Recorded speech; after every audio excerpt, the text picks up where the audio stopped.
Merle, are you from British Columbia? Yeah, I'm born and raised Surrey. Beautiful part of our great country.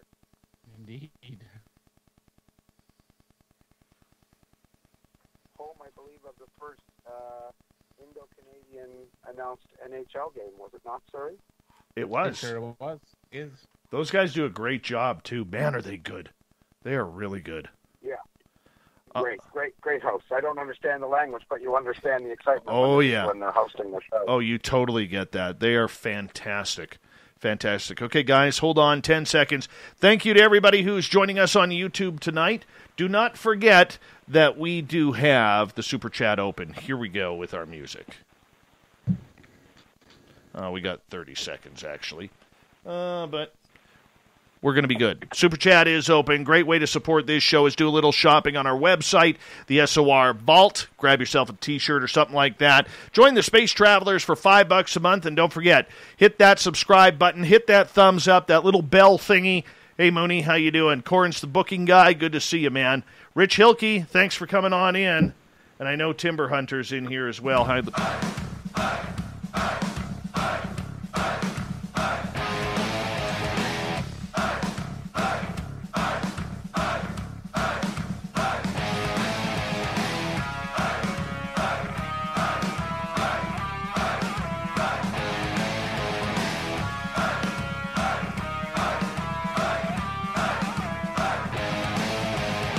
From the mountains of central British Columbia to you listening around the world, this, my friends, is Spaced Out Radio. I am your host, Dave Scott, sitting in the captain's chair of SOR headquarters. We welcome you to tonight's show on our terrestrial affiliates across North America and digitally on TalkStream Live and Revolution Radio. If you want to take a listen to our archives, they are free for you at youtube.com/Spaced Out Radio. Just do me the favor, hit that subscribe button. Follow us on Twitter at Spaced Out Radio and on Instagram at Spaced Out Radio Show. Our website is spacedoutradio.com, where we have a plethora of features for you, including rocking out to Bumblefoot and reading up on Captain Shirk's SOR Newswire. Tonight's show is brought to you by Chive Charities. Help make the world 10% happier by visiting Chive Charities today. You can find them on our website. Tonight we have a special edition of Ghosts of the Great White North, as my normal sidekick, Merle from Paranormal Road Trippers, is back for another round of Ghost Talk. But tonight we have a special guest to share some stories with you. He's an award-winning musician from Nova Scotia. His music has been heard all around the world, as Ashley MacIsaac is deemed one of the best fiddlers on this planet. He has 14 albums to his credit, but he has plenty of strange stories that will fit right in with us here at SOR. Then at the bottom of hour number 3, I will bring you the SOR Newswire, brought to you by Paranoia Magazine. Merle, how you doing, buddy? Doing fantastic. Can't wait for tonight's show. I actually have an Ashley MacIsaac story to tell. When you're ready. Well, you know what? Before we introduce Ashley, why don't you tell us? All right. So this guy's music, Ashley, is phenomenal. And I'm not just saying that because he's on the show. There's a song of his that I have 3 memories of. It's called Devil in the Kitchen. Back in my youth, I used to play in a band. And we used to play around Vancouver, where I'm from, and in the Fraser Valley, in the lower mainland of that area. And we used to play metal and rock. And this song, Devil in the Kitchen, I would need quiet time before I would go on stage and play, because that song I would use to pump me up to play, every time we had a show. So it's pretty cool to talk to the guy who plays that song. And second, when I lived in the UK, I introduced Ashley's music to the people I lived with, and they couldn't process how good his fiddle playing was. So here we are today. Ashley, what do you think of this fangirling right off the bat here by Merle? Hey, radio listeners out there in the terrestrial land, and hi, Merle, that's an awful kind thing to say about somebody. If you were a musician that was touring and playing heavy metal music, you know how to play hard music. And it's a thrill to be on the show with you, and I'm happy you've enjoyed some of my music over the years. Dave, it's a great pleasure to be here with you tonight. I've never spent this long on any radio program, The longest I've ever been on, even a YouTube live thing, I would say was maybe 45 minutes over my career. So I chose, when you asked me to be part of this, in my mind, this is a special occasion, because talking about ghosts isn't something that I do publicly, just like I haven't talked about UFOs, those sort of experiences in the past, only on stage and telling people as part of my shows. But to sit and do an interview about my own personal experiences, about the paranormal, the scary, the things that right now are probably going even more bump in the night during the pandemic, it's a great pleasure to be on your program. Oh, what a pleasure it is for you to do that for us as well. And, we should tell people how you and I hooked up, because a few weeks ago, you posted a picture, I believe, that your cousin took at one of your concerts, which looked to be a UFO over your stage, way in the background. And you posted this on a Facebook page called UFOs Over Canada. And I tell you, I had to do a double take because I recognized your name right away. And I was like, I wonder if this is the musician. And lo and behold, you messaged me back. You're like, yeah, that's me. That was on stage. And I was like, holy crap. Here we go. This is going to be fun. Because I think people who are famous, whether it's actors, actresses, musicians like yourself, when it comes to these type of topics, there's a reservation that comes along with that, Ashley. Why is it that you have that reservation to talk about this kind of subject? I think the reservation and a stereotype for people who are in the public eye would probably be something that's changing when you see things about UFO releases through the Blink 182 guy, I think it was his name. There's a celebrity, and there's a TV show that's on now that's called Celebrity Ghost Stories. So it may have changed because it's such a wide range of programming and such in the world for content with digital channels and such. So that's probably changed, but the stereotype of where it comes from has to do with there's still a feeling out there that for some reason things like ghosts, because maybe we don't have enough scientific studies that can prove them, that don't have footage in front of them at the time of a scientist who would give their deliberations. Maybe that's why sometimes artists feel that the general public might still think they're a little bit cuckoo if they talk about that stuff. Now, we know all kinds of famous actresses and actors that have had experiences and talked about them, but the freedom that was there this year in particular, with people being at home and going online, maybe that's allowed me to feel comfortable to talk about stuff and put it in that type of experience, because I really never have done much online stuff before. Like I say, I've talked about stuff in my shows. If you've come out, I've done thousands of shows. People have heard some of my stories.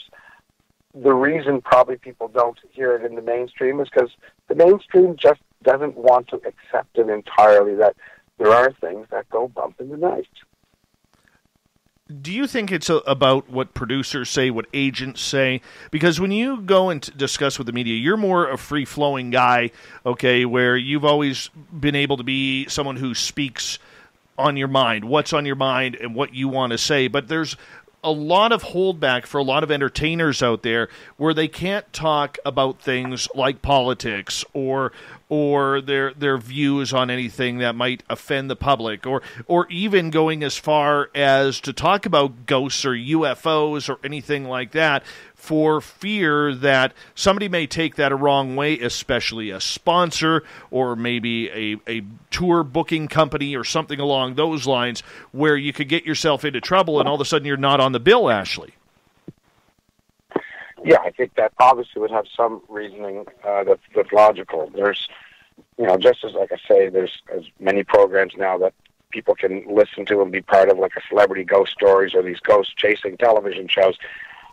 There's all kinds of, one would say, I guess, straight venues, things that are of the mainstream. And I can say that I actually directly myself contacted national papers in Canada at different times when I decided I was going to talk about experiences with unidentified flying objects, and give them full-on stories and send some pictures and send some reasons that I thought were worthy enough to maybe even make an entertainment news section, some sort of fun story if they wanted to do it that way, but never got a bite. And I think it's just the mainstream still is in a different category than the more paranormal field of even entertainment, you know. So when it comes to hard news about things or people talking about it directly, you don't want to bite. So, of course, agents and stuff would think that. I never really had much of that problem because I never, you know, I'd like to say, I've said what I've said. I haven't had much reason to talk about things, but with no gigs since a long time now, since March during this pandemic, I thought, all right, if I'm going to sit around and talk about stuff online, I might as well talk about stuff that I find interesting. Yeah, no kidding. Merle, why don't you throw a few words out there? No, I agree with what Ashley's saying. I don't think the mainstream is into wanting to listen to the paranormal. I've said that before. I think in Canada, people still find it a little too kooky to speak about openly. I know in the States it's a lot different. The paranormal talk is a lot more in the open. This past week I was doing a ghost hunt at a location, and we actually had a celebrity with us. Her name, if you've seen the show The 100, her name's Chelsea Reist. She came out and investigated with my team, and she was totally open to talking about all of her stories that she's experienced while filming and in her childhood. But yeah, now with this pandemic going on, it's a perfect time to talk about these type of things, especially if you're interested in them. Ashley, why do you believe in the paranormal? Well, I know what normal is. I get up in the morning, I brush my teeth, I have some breakfast, and some days in the last 30 years I'm on a plane or I'm in the town already, and I go out and I do my job. You know, that's normal. The paranormal, that term, I think, you know, the way I see it, I've always liked those television shows, Twilight Zone and such, so it encompasses a lot of things altogether for me, that word. I gotta say, none of those reasons are the reasons to be interested, even 1/centillionth of what you decide in your life is interesting when you experience it yourself. That is very true. So if you want, let's kick this off. Ashley, as we got about 10 minutes here before we got to go to break at the bottom of the hour, so we have lots of time. What's your first paranormal experience that you recall? The first one that I recall is actually probably one of the most extraordinary in my life, and I've told it on my Facebook, and I've told it at shows at the end of a show. It's a Christmas story, oddly enough. It's a story about a young person, me, living in a rural area of eastern Canada, out in Cape Breton, 14 years old, and raised a Catholic, and having had at that point maybe a couple of years by 1989 of some mainstream media about things like Rock Hudson's death and some negative stuff about people that were gay, that had to do with the new pandemic of that era, which was HIV. And having had those deep thoughts and thought myself that I might be a gay person, I wondered, you know, a lot about how people who were Christian, that had feelings that were not necessarily uncommon amongst everybody about living a good, solid, you know, traditional life, could have such deep-seated hatred in some of their comments in the world about people that were gay. So I was thinking a lot about that deepness. And being a Catholic, I went to church a lot, went to confession, and was having deep conversations with my priest. Occasionally I would go over there because he was a fiddle player whom had all, you know, the local fiddlers come rehearse in his house. I knew him well, and a couple of times I stayed afterwards to talk about, you know, deep thoughts about theology and why people believe certain things. And obviously in the Catholic Church, gay wasn't a concept that was considered viable whatsoever. So, you know, there was a deep, I had a priest who was pre-Vatican II. And so I had these very deep conversations. So throughout that process, I was thinking a lot. And one Christmas Eve in 1989, I went to do a show. I played a show in this local Knights of Columbus Hall. And, it was a great event. We left there. It was a very, very, very windy event. And as we drove through this windstorm of snow, blinding snow on a Christmas Eve, myself and my dad were on our way home, and we were, of course, going to go to Christmas Eve Mass. And we came to this town, this community called Inverness in Cape Breton. And now Inverness is today a very well-known community, not just in Cape Breton, but around the world because of its famous golf courses. So it's a very picturesque, scenic area with dunes and now beautiful golf courses and just a great, quaint village. As we came through that village, came down a long hill, came down around a turn by a gentleman's house, a greenhouse, guy named Little Willie. He was a piano player I knew. We came to the straightaway, and lo and behold, not too far ahead of us, in the middle of the road, was something. So here we are driving at around 50 kilometers an hour, leaving this small village. As we come down this hill, me and my dad, blinding, circling snow, the bright lights on, no other cars on the road. It's a certain time of evening on Christmas Eve. Nobody had left their houses yet. Fresh powder, beautiful, beautiful winter's night, and dead center in the middle of the road, probably 100 feet we could see with the brights at the most, was this figure. And as we slowed the car down to the point where we were probably no more than 25 to 35 feet away from this figure. And we were stopped dead in the middle of the road. And I looked at my dad, and he looked at me, and I said, "Dad, what is that?" And he said, "I don't know, Ashley." And he grabbed me with his right hand onto my left knee. And he said, "Close your eyes and say a prayer." Now, my father is he's now 83 years old. He's not as tough as he was, but he's still tough mentally. He's a strong guy. He didn't get scared of nothing that I ever seen. But he had told me stories of experiences he had had when he was young of ghosts and such. And here we are in the middle of the road, stopped with this figure, which now he's grabbed me by the knee and telling me to say a prayer. I thought to myself, and, CRTC, sorry, but I'll say JC, like, holy JC, what am I seeing? And I knew what I was seeing. I was seeing ghosts. I said, "I'm not closing my eyes." He said, "Close your eyes." So I closed my eyes quickly. We've been all of 15 seconds to 20 seconds stopped now in the middle of the road.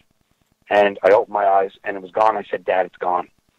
And he opened his eyes and pulled across the center of the road, from the center of the road to the side, got out of the car, walked around the front to look to see if there was anybody in the ditch, if there was a car accident. He didn't know what could have happened that made us see this thing.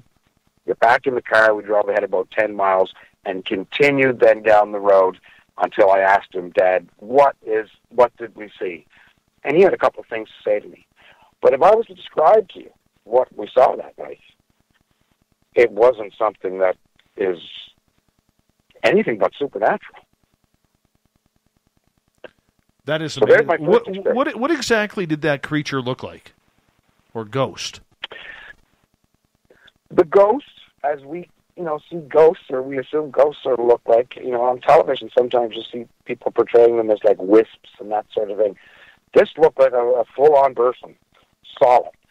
And he was from the bottom, looking out the windshield of the car to the front of him, seeing what we could see. I didn't notice first down to the ground because, I'm just staring straight at it. And I realized it was about a foot off the ground when I looked a little harder. So at first glance, what you see is a figure that's 8 feet off the ground.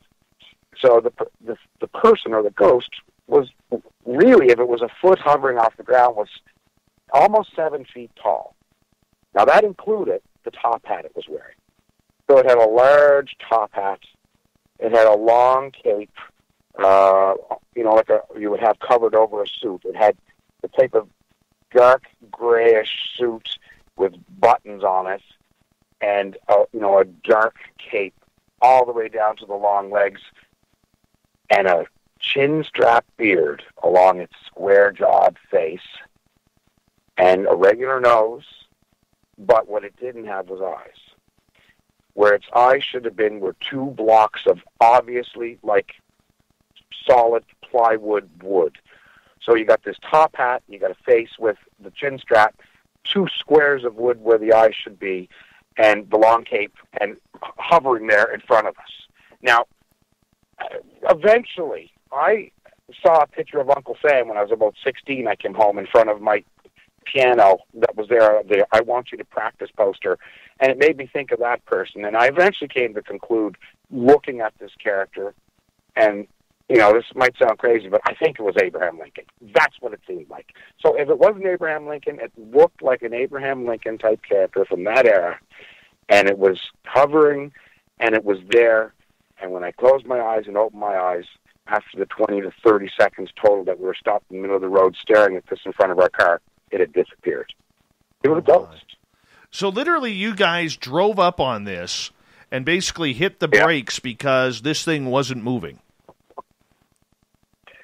No, we were only doing, 40 to 50 kilometers an hour at the most, coming around this turn from the bottom of a hill out of Inverness, starting on the straightaway, just a snowy night, so coming up from probably 20 or 30 kilometers slow around the turn, we'd be doing 30 or 40. So by the time we could see it, the slowdown only took like 5-10 seconds, and then we're stopped, and it's close enough in front of us that I'm seeing an actual apparition that's solid, that's like a human, that's floating, that has all the characteristics of a normal person from the 19th century, but it had no eyes. It looked like, I figure, they were in place there from some type of, covering of whatever the space should have been there.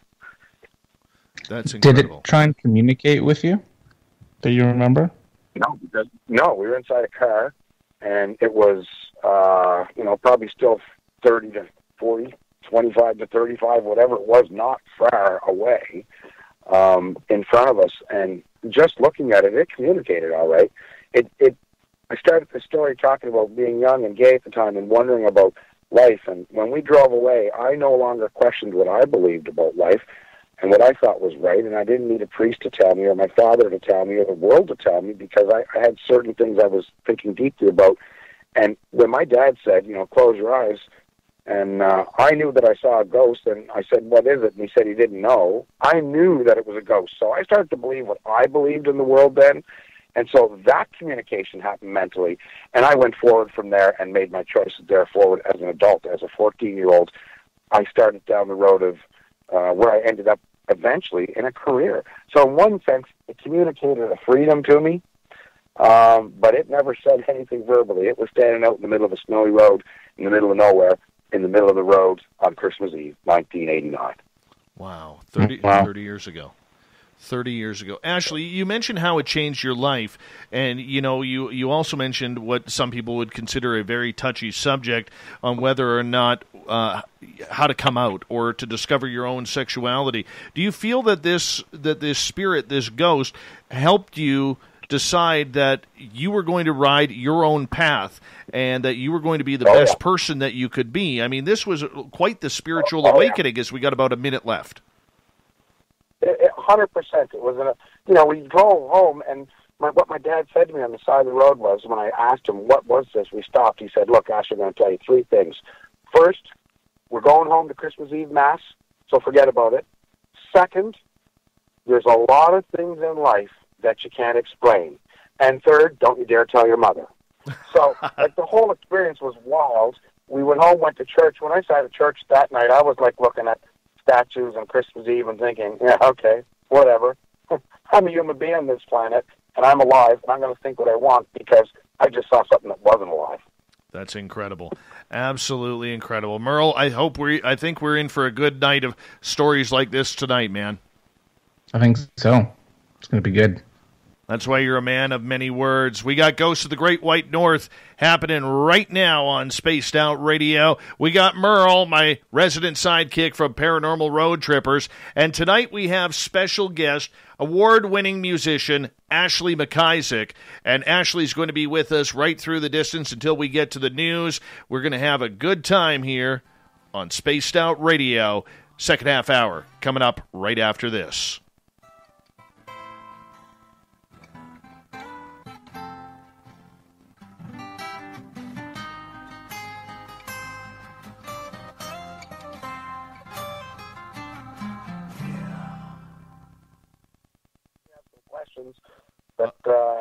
some of my experiences or talk about your own, and feel free to send any question out to me, be it about music or ghosts or whatever's on your mind. Yeah. Let me see here. Hold on.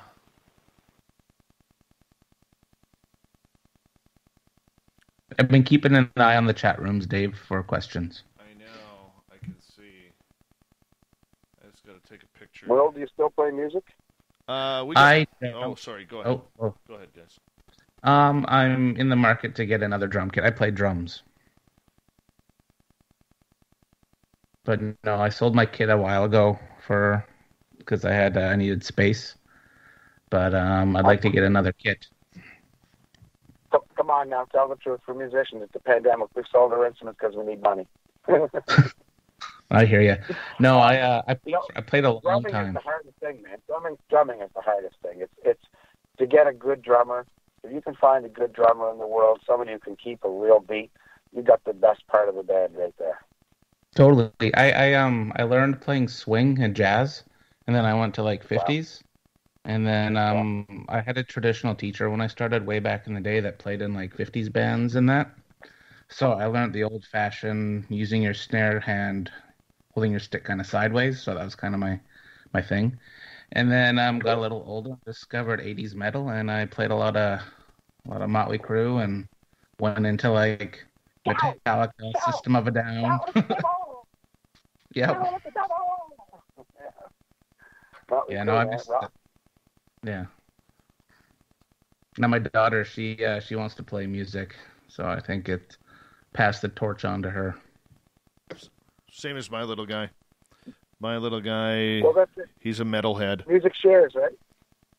Share the music you love with the kids. It's always a way, like I heard a lot of different music from my parents' collection growing up in the era that I was in, and that's what's given me a wide open love of music. Yeah, I really enjoyed it. I took music composition heavy in high school and even after high school, like in college. It's a career I wanted, but I just was never to obtain way back in the day. Never say never. That's true. I watch my Ashley. I watch my 7-year-old boy, and he's a metalhead, and he'll run around the house, roar, roar, roar, roar, roar, speaking. And I'm like, son, what are you doing? And he's like, Dad, I'm practicing my metal voice. And I'm like, rock and roll, kid, rock and roll. There's a young group that made itself well known on Facebook during the pandemic so far. They've been around for a couple of years, and they're from Windsor. And I think it's called The Kids Are All Right or something like that. And they cover like everything from the best Zeppelin solos that nobody else has ever been able to play to like, Christopher Cross. Like they're all over the map, but they're total 80s rock, and they're so good. When you see these kids of that age, I think, oh my God, like I could play the fiddle pretty good at 13, but at 8, no. and you see it's when kids get into it young, that's where you'll see sometimes them just gravitate towards it. And I probably screamed a few songs when I was a kid too. My big one was when I was 6 or 7. I was into Billy Idol singing, like White Wedding. That was it. See, I wanted to be Buddy Holly. That's who I wanted to be when I was like 10 years old. Or like Richie Valens. That's badass. Yeah. That's badass. Yeah, that's where all my music. Could you swoop your hair? I could probably do a good swoop. Yeah, probably. And then the first rock song I learned to play on the drums when I thought I was pretty good was I was taught how to play Tom Sawyer, of course, a Rush song, right? But after that, I gained some confidence, and that's when I really started to play a lot. It's I say that drumming stuff is hard, and playing that sort of stuff, yeah, you must have loved it. Yeah.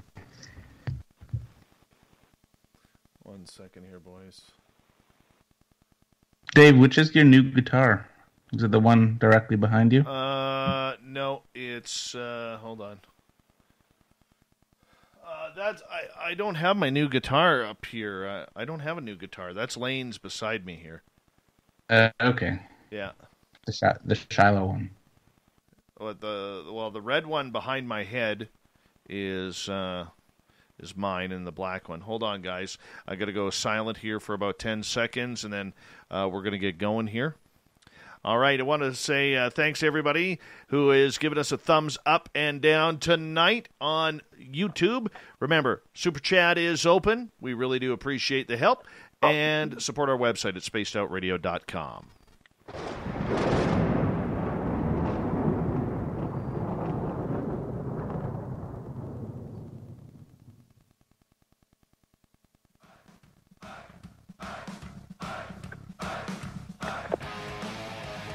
Second half hour of Spaced Out Radio is underway tonight. I am your host, Dave Scott, sitting in the captain's chair of SOR headquarters.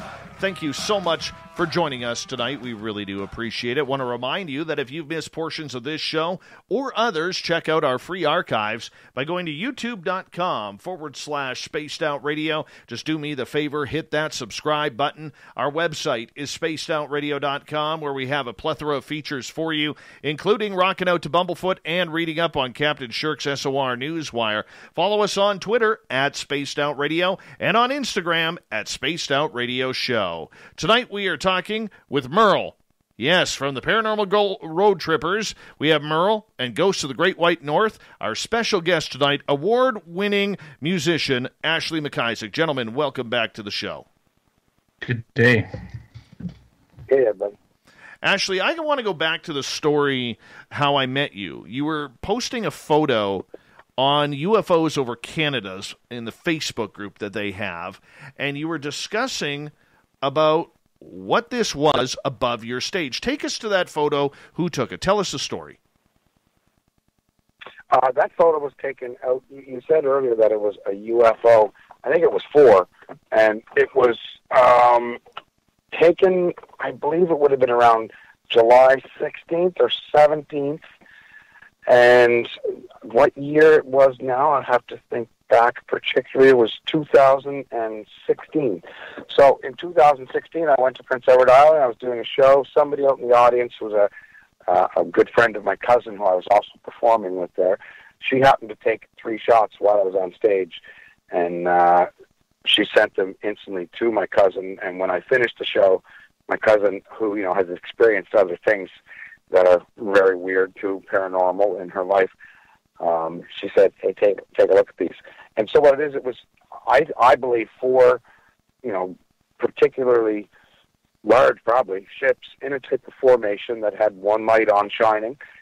Somebody subsequent to me posting that on I'd searched for UFOs on Facebook, and I saw UFO Canada posted on there, and somebody on there did whatever type of photo programming analysis from the picture. I sent it to them directly. I myself don't know anything about, photography or anything like that. But they analyzed it, and they said, yeah, it's actually 4 specific things in front of the clouds as it's sitting there, as it looks.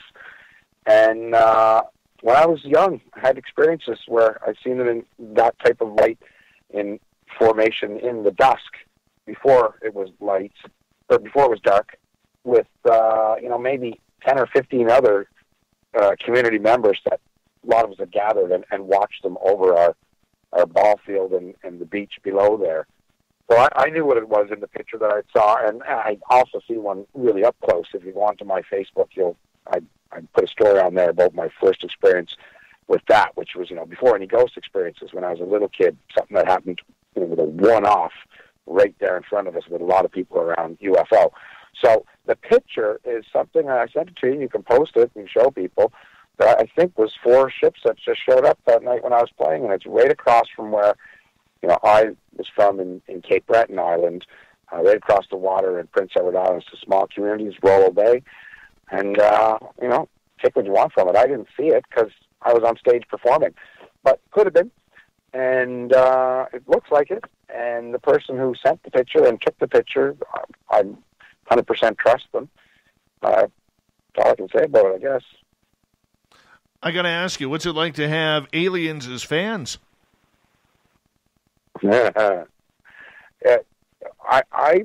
the reason I agreed to your show is I did another program when I signed on to that Facebook thing, and somebody who runs an online program asked me if I'd talk about my UFO experiences, and I discussed them. And one of the questions he asked was whether or not it's ever affected my musical life. It really hasn't. It's never dawned on me to think about that side of experience, to put it into my feelings. I play traditional music, and my traditional music, I go into some pretty deep, thoughtful feelings of my own, what I think is love, or I think is fear, or I think is sadness, or whatever I'm trying to present emotionally with my fiddle, because, fiddle isn't words, and typically I don't perform or record words. I play notes, and I have to use an emotion to evoke into that note what it is I want. So I've never thought of aliens when I played, I don't think. And as an adult, I went out on the road. I did lots of magic mushrooms. I did LSD. I smoked marijuana. I did all kinds of things playing with crazy rock bands. And even then, alien thoughts never came into my head, like as far as how to make music. So it really hasn't had an effect. I can't say that about ghosts. When as a kid, I learned to play. I played a lot of funerals. Probably played 100 funerals by the time I was 13 or 14. It was a thing to do as a local young traditional musician for people who love the music. And you learn about emotions there, and you learn about sadness, and you learn about death, and what to express to bring out some type of melancholy from people. And because it's part of my tradition, and I've been raised with it, even though I'm in this modern world now of pop culture and Ashley MacIsaac, Devil in the Kitchen, I think about the history behind my music and the culture where it comes from, and the people who might have played it at a square dance, the same music I play 50 years ago or 100 years ago. And I think about those characters, and that at least feeling or thought of the spirit behind the music is something that I've used. So that's more attuned to where my vibe comes from, is probably the Bacan side, as they'd say in Gaelic, the side of the ghosts and the fairies and the spirits. That stuff probably plays into my feelings and how I make music.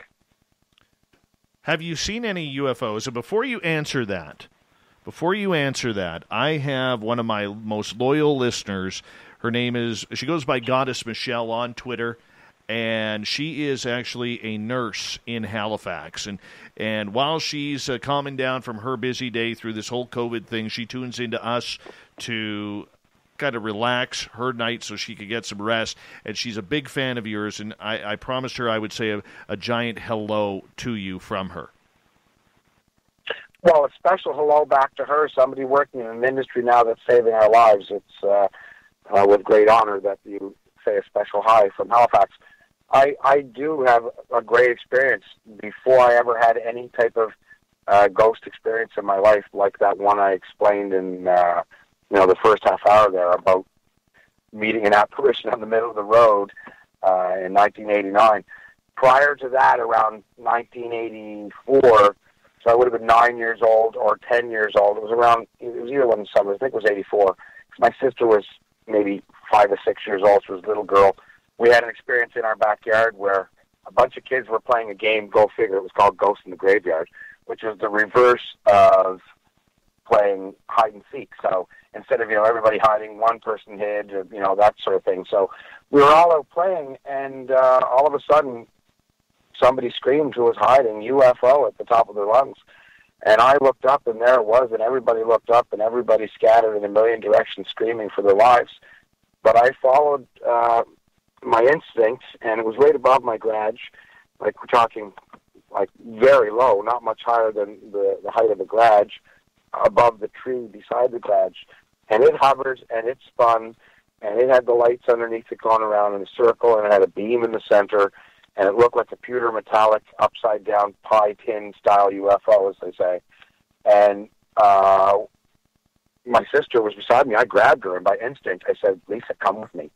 And we walked up the 10-foot incline, slight incline, to closer to the tree and stared at it until my sister started crying.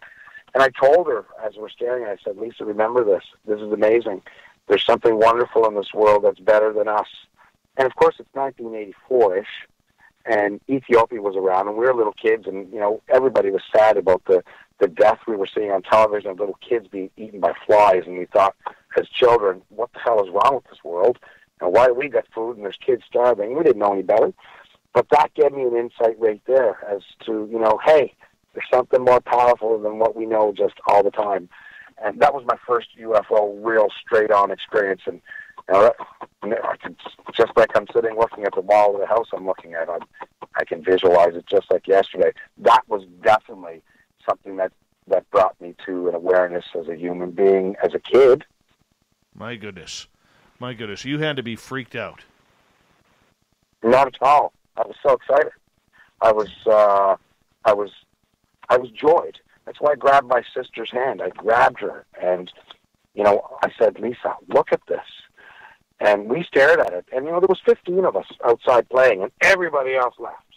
And 20 seconds into this, not even a minute has gone by. My sister starts crying. I said, "Okay, let's go." We turn around. We ran into the house. It must have left. But it was so exciting because when you're a little kid, you're starting to wonder, what the hell is going on in this world? And then you see something like that. You wouldn't even have to see it on television. But, everybody knows by 7, 8, 9 years old what a UFO is. They've seen pictures or cartoons or whatever. I think for us it was the Flintstones and that little green goblin UFO guy, whatever his name was. But, Kazoo. I knew what Kazoo, right? So we knew where UFO was, and here's one right above me. I was excited. I wasn't into fiddle playing yet. I was dancing, so I was just a normal kid, 7, 8, 9 years old, that era where, WWF was getting huge, 83, 84, 85. I was watching that, explosion of Hollywood great movies like E.T. and such. So I have a concept of, just what I was as a kid. I was a typical 80s kid. And then to see something so fantastical, that was amazing. Did you associate it with E.T. since that was the height of that time? And how long was it there for? No, I didn't, because E.T. would have been a couple of years before that, I believe. I went to the movie theater to see it. It was the first movie I ever saw. I didn't associate it anything other than, like, what I'm talking to you is right now. It was something happening right now at that point. I was looking at it. I'm staring at it. I was going, this is effing amazing. I don't blame you. I remember the first time I saw a UFO, I was 21 years old. And I can tell you point blank that I honestly thought that aliens were coming down. I really thought aliens were coming down to get me. So you're much braver than I was when I had that first one. And Merle, you just saw your first UFO about a year ago. I did. I've been very closed off to aliens. I don't know why. I honestly don't, and UFOs. But when we were investigating in Oregon at a place called Wolf Creek Inn, we were setting up our ghost hunting, like paranormal investigating. We were setting our gear up before going into this old hotel. And one of our investigators, she looks up, and she goes, "Look at that." I'm like, "What am I looking at?" So I look up, and we see, it was dark out. So you don't really see much except stars, except all of a sudden we saw like a giant, it looked like a big giant triangle shadow with 3 lights in each corner of the triangle. And it was just hovering pretty close to us, if thinking about it. But you couldn't hear it. You couldn't, you could only see the lights in the triangle. Like it was eerie how quiet it was. And then it just flew away. Same thing, Merle. This ship that I saw, there was no sound. You could tell that it was spinning at like an unknowable speed. It was going probably, at some type of, as look at things now, what people sort of surmise, like some type of anti-gravity propulsion outside it was causing it to stay there. It was spinning unknowingly fast. You could tell there was motion, but you couldn't hear it, and it would have been so fast that you couldn't actually see the motion. It still looked still. And, the lights were traveling underneath it on the bottom. Something super powerful in as far as, like, the engineering capabilities. It was odd, and I even whipped out my phone and I did get a video of it because I wanted to show Dave. And in the video, if you watch the video on my phone, you can faintly see the 3 lights. But it was because it's funny, I ghost hunt, but then I'm extremely skeptic of UFOs. I don't know why. but that made me believe. You're the same as me, Merle. I'm that way with Bigfoot. I haven't seen it. I go, how can there be a Bigfoot? But people say they're out there, and I understand people are skeptics. That's why I'm always skeptical about even anything that I say, unless I really, really believe it. And if you see with your eyes and you're pretty certain what you're seeing, you'll come to realize, the only hesitation of not believing it is your own fear in believing that something so spectacular is happening. Absolutely. I've been so stubborn for years with Dave. It's like our thing where I'm like, no, it was a satellite. No, satellite. But this wasn't a satellite. Well, Merle, we won't tell Ashley then about the voices we heard in the forest when we were surrounded by Bigfoot. Oh, yes. Tell him that story. Oh, my goodness. You want a Bigfoot story? If you tell me a Bigfoot story, I'll tell you about something that happened in 1999 that will completely blow your mind about something biological. I know that story, and I was hoping you wouldn't bring that up until we get to the next hour. I want to kick off the next hour with that story, if you don't mind. You're talking about something in the water, right? Yeah. Yes, definitely. Yeah. And I should make the correction. Michelle on Twitter is kicking my butt. She is not in Halifax. She's in Annapolis Valley, Nova Scotia. Well, that's even prettier. Annapolis Valley is known for its apple blossoms, and it's one of the most gorgeous parts of Nova Scotia. It's getting close to that area where the tragic events of, earlier this year in Nova Scotia, where so many innocent lives were taken by a complete lunatic madman, where the flags waved all across the country. It's farther down than that from Halifax, obviously, but you're down that end of Nova Scotia. It's a beautiful area, Annapolis. Awesome. Thank you for mentioning that. And we love our Michelle around here, and I knew she'd kick my butt. Very, very intuitive. Very intuitive she is. Tell me about the Bigfoot. Okay. Bigfoot, here we go. So Mike comes up here, and where I live, and I live in the Caribou region of British Columbia. And back in 1965, there was a plane crash that exploded. The plane exploded, an old DC-6, exploded in midair about 34 kilometers from town. And so we went out there. Mike wanted to do a paranormal investigation there. And he's doing his paranormal investigation. Then all of a sudden he wants to take this deer trail into behind the crash site. And so our buddy Mark is kind of staying in the trees because he has a good view as we cross this meadow. And Mike and I go stand by this rock. And as we're standing there, we start hearing these weird voices. This weird voice, a male voice, and it's kind of like, something like that. And I look at Merle and I said, Merle, did you hear that? And in his typical, very straight up investigative way, he goes, hear what, Dave? And I said, that voice. And he goes, yep. And then we yell over at Mark to see if Mark had said anything to us. And Mark's like, no, didn't say a thing, boys. So we ended up hearing it again.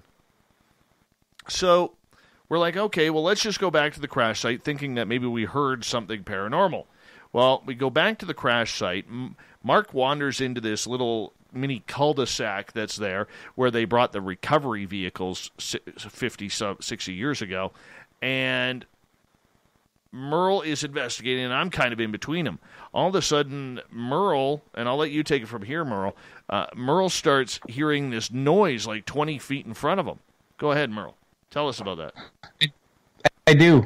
Looking back on it, I think it was separating us. But that being said, I heard like the same, Dave, make your noise again. I'm not doing that noise.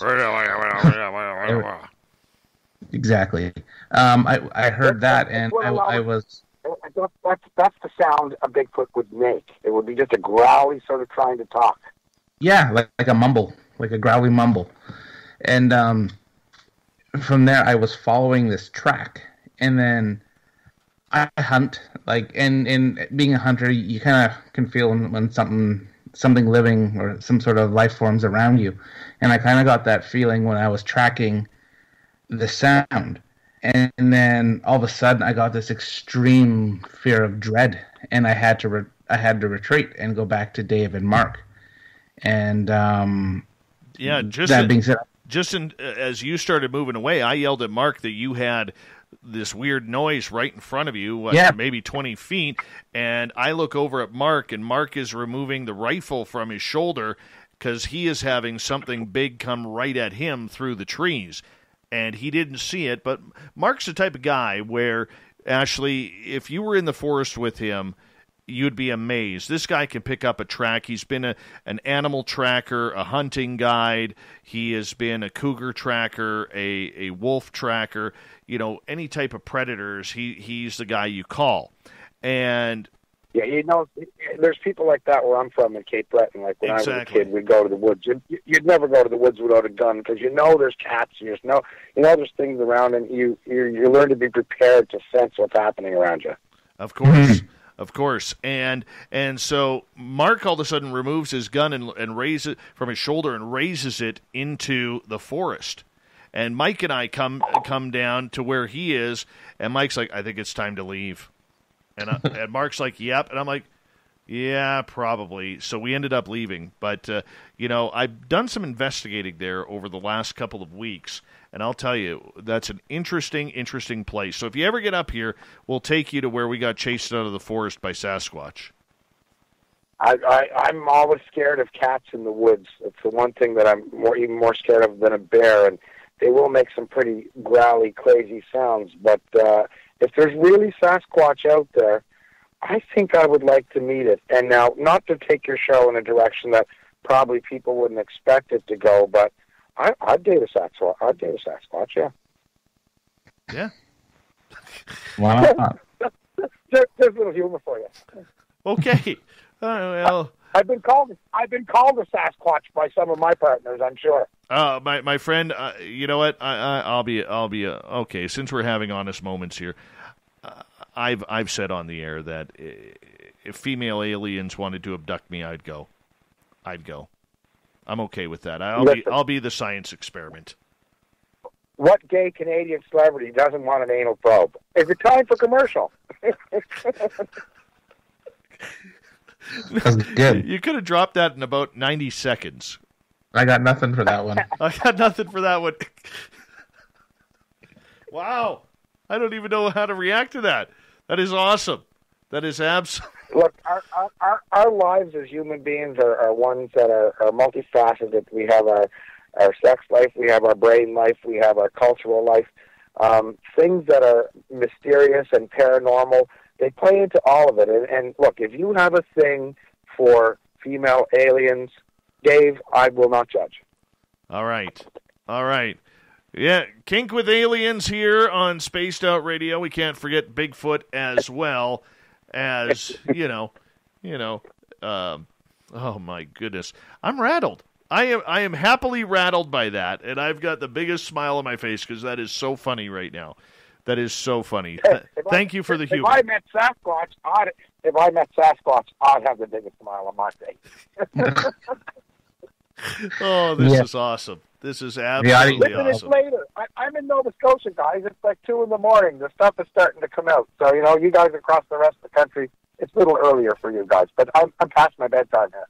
Oh, very true. Gentlemen, I'm going to get you to hold on as we only got about 30 seconds here before we got to go to break at the top of the hour. And, I don't know how to continue. Thank goodness we are close to a break right now. It just works for us. The chat logs approve. They love it. Oh, yes. They are loving you. Absolutely loving you. And another Nova Scotian bomber, the bombshell bomber we call her, she says, OMG, I frickin' love Ashley MacIsaac. So you're making a lot of people happy tonight here, Ashley, for being on Spaced Out Radio. And we got Ashley MacIsaac and Merle for another 90 minutes here on the Mighty SOR. And when we come back from the break... we are going to get into a really, really cool story here, as Ashley is going to tell us about an encounter he had out on the water. Sea monsters, anyone? I need to hear this story. I know you do, too. We'll be back with Spaced Out Radio coming up right after this.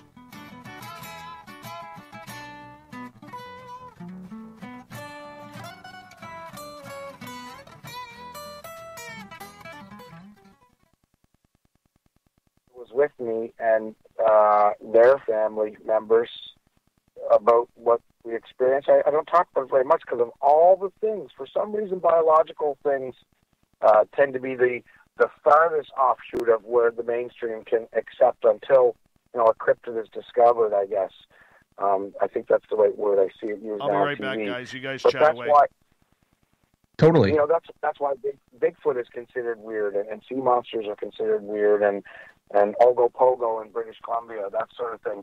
I think people find that stuff weird, but there's so much to discover, and as we're all looking inside ourselves now during this pandemic, where we can't share human touch as much as we might have, the feeling that you get when you see something or experience something like I'm going to talk about, it's a physical feeling because it's biological. I've had one recent UFO thing that I thought it might have been, that the ship type thing or the orb I saw was like really, it didn't look like it was man-made. It looked like an organism or something. I don't know what it was. But that wasn't even the same. When you see a creature, or you have that feeling, like you say, when you're out hunting in the woods, that's something also that has blood and a heart pumping, that really, it makes you feel human, right? It makes you, I love those stories, and I've had an experience about it. I'm so happy to get to tell it. Yeah, my first, I was very skeptic of Bigfoot, Sasquatch as well. Being in BC, it's everyone, it's a gimmick for here too, right? Like you go into Harrison Hot Springs or Hope, British Columbia, and everyone's like, "Oh, Bigfoot town." And I was hunting up in... It's like Loch Ness Monster, that gimmicky vibe that people put onto it, right? Yeah, and being in the paranormal community, I'm open to it. I've talked to a lot of people who's experienced Bigfoot, like Dave and all that have. I had an experience I can't explain. I was hunting probably 4 years ago, and this was before I had any Bigfoot experiences. And I was just sitting on like a wood pile, waiting for deer or whatever to come down. And all of a sudden, I've been hunting long enough where I know what a bear sounds like, what a cougar sounds like, what a moose sounds like, all of that stuff. And all of a sudden, I hear wood knocking. Like, so I heard a big snap of a tree, like not like a branch, but like a thick part of the tree. And then all of a sudden, over and over again, I heard knocking on a different tree. And then tree branches, in the old 80s WWE where like Ultimate Warrior would grab the ropes and shake the ropes, right, if you watched wrestling. That's what it sounded like this thing was doing. And it wouldn't come out of the tree line. But then, when I got scared out of my wits, I'm like, okay, I'm done. I'm done here. I quietly walked to my vehicle, and the second I got to my vehicle, it stopped. So it was almost like something was warning me to get out of that area. That's a story I seldom tell, but in my opinion, that could have been Bigfoot. There's something though. You know when it's a real creature. That was the thing with the ghost story that I told off the top about Christmas Eve. I mean, my images of ghosts are growing up from TV. I was like these wisps, or it's maybe a halo or a shadow, and I've had all kinds of experiences. But when you see something solid, you go, okay, that was at least a person at one point. When it's actually something that's living, you feel it. You know that it's there, and that's why I can't say I don't believe in Bigfoots, because if people think and speak as deeply as they do about their experiences with it, I have to go, I guess they must feel the same thing that I felt when I had that feeling in the woods. Or, like, I've been hunting as a kid for rabbits, and that there's a cat, or, it's not a deer, so it has to be a cat type thing. What's going behind you in the woods, and you get a sense of it. So there's something or very organic and very natural about a living creature that's an odd one.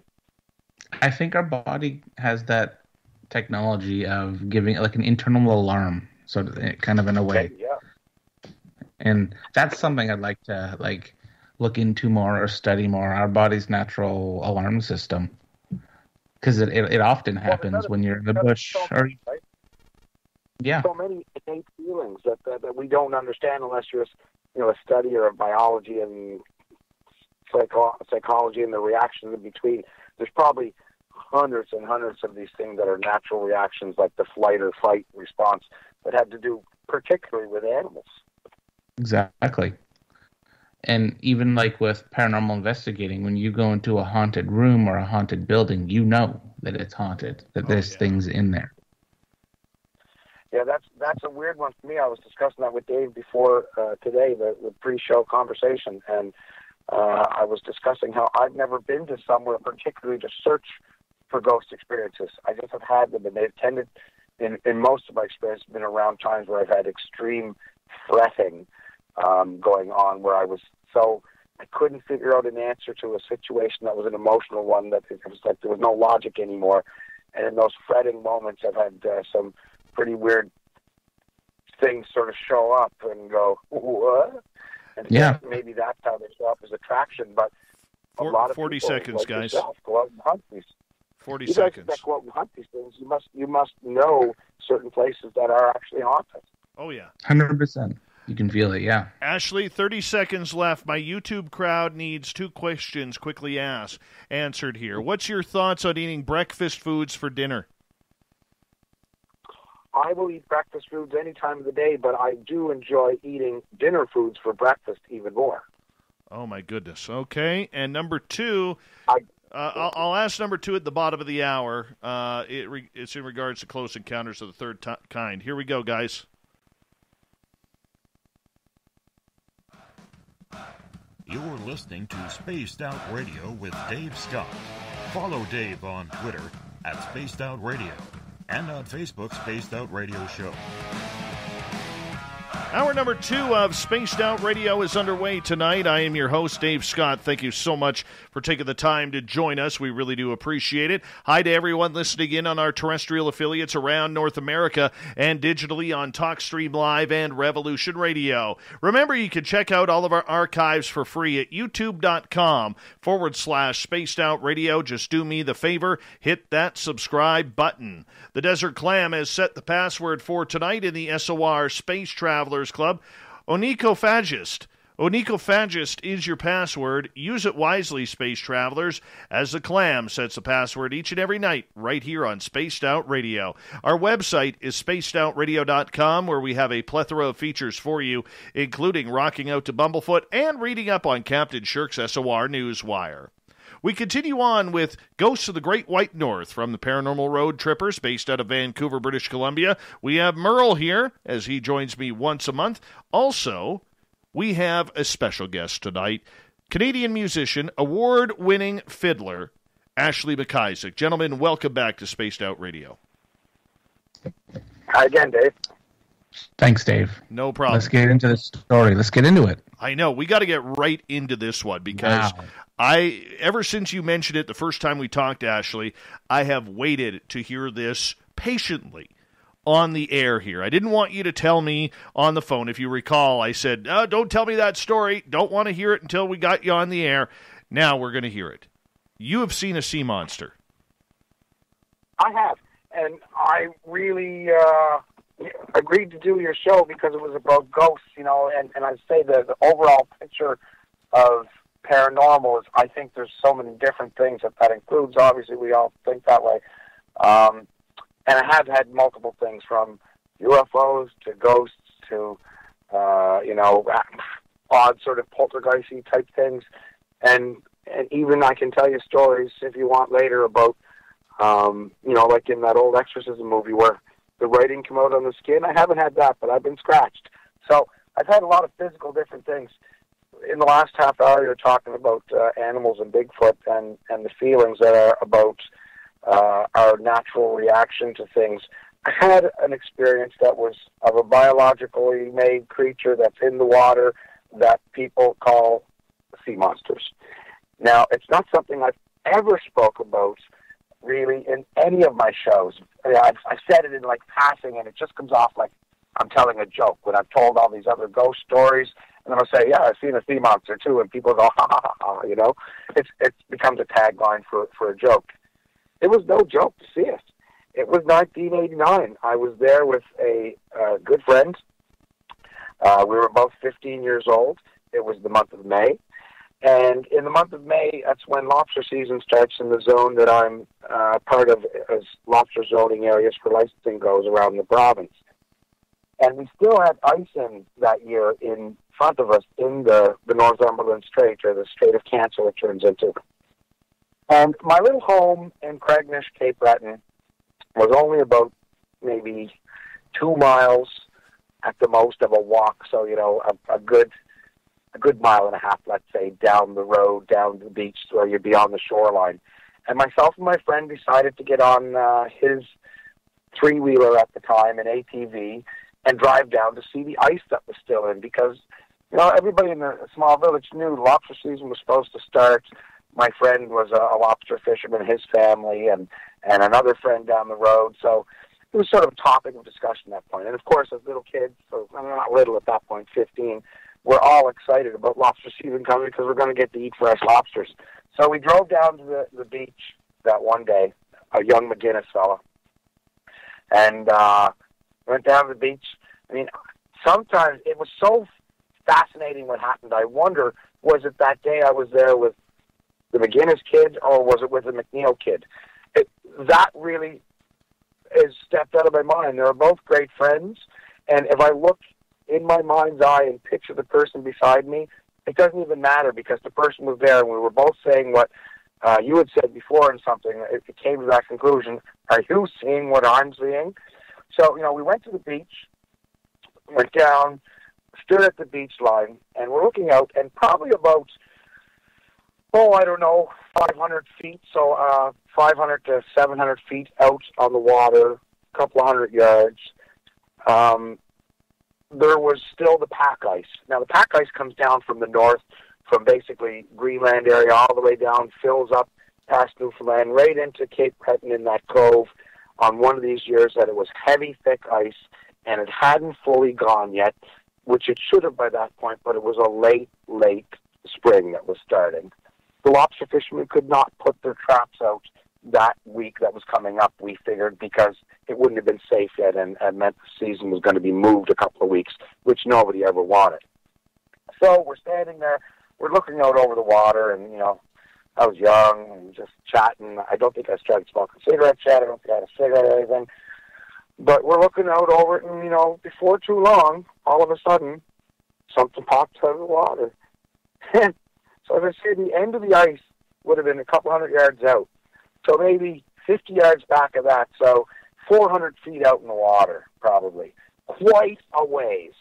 But when you're standing on the shore of a beach, and it's just one big, long beach with, the water and the horizon out there, and you can see the ice, you have a clarity of vision to let you see even that far clearly what's happening. Because you could see the edge of the ice that was even farther out. And at the very front was I'm using my hands right now to consider the measurement, but what I figured out eventually from doing some sort of mathematical equations as an adult at what the lengths were, probably from the snout to the end of the first section, which was the head, the snout to the back of almost the start of the neck, would have been something between 6 to 10 feet long. So it was longer than a normal average person, floating at the top part of the water. You could see what looked like, basically, would be the length of like an alligator head, but way longer, 6 to 10 feet. And so there's 4 or 5 feet of that part coming above the water, which was probably, it had to have been at least a couple of feet out of the water for us to distinguish what it was that far away. So a big, huge, long head that goes back like an alligator, back to right before the neck, the arch of the head, a completely huge, the size of a steering wheel it had to be, or larger, because we could see it clearly, eye on now we're looking at that side of it, So we're looking at it straight out. There's the head, and there's the eye. You go back another, must have been 5 or 6 feet, not very far, and the first reticulated part of a snake-type body came out of the water and went for a distance of anywhere from 15 to 20 feet. Oh. Now, it had to be as wide as I could put my arms way out in a circle, and can imagine if you could put your arms around. So this is this big, huge chunk of snake that you can see through because it's arched, the horizon out on the other side, and still the water and the ice. So you've got this long head with an eye, then a space, then this first reticulation, then you go another 5-10 feet, and the second reticulation that wasn't entirely out, but was out enough that you could tell it was still snake and not a chunk of body, that went for another 15 or 20 feet. And then after that, probably 4 or 5 or 10 feet, whatever it was, a small distance away, was a part that went for another at least 10 feet. That wasn't a tall out, but was just flat. And at the end of that, you could tell after another couple of feet, there was a part that was like a tail, because that moved a bit. That would have been the end of this.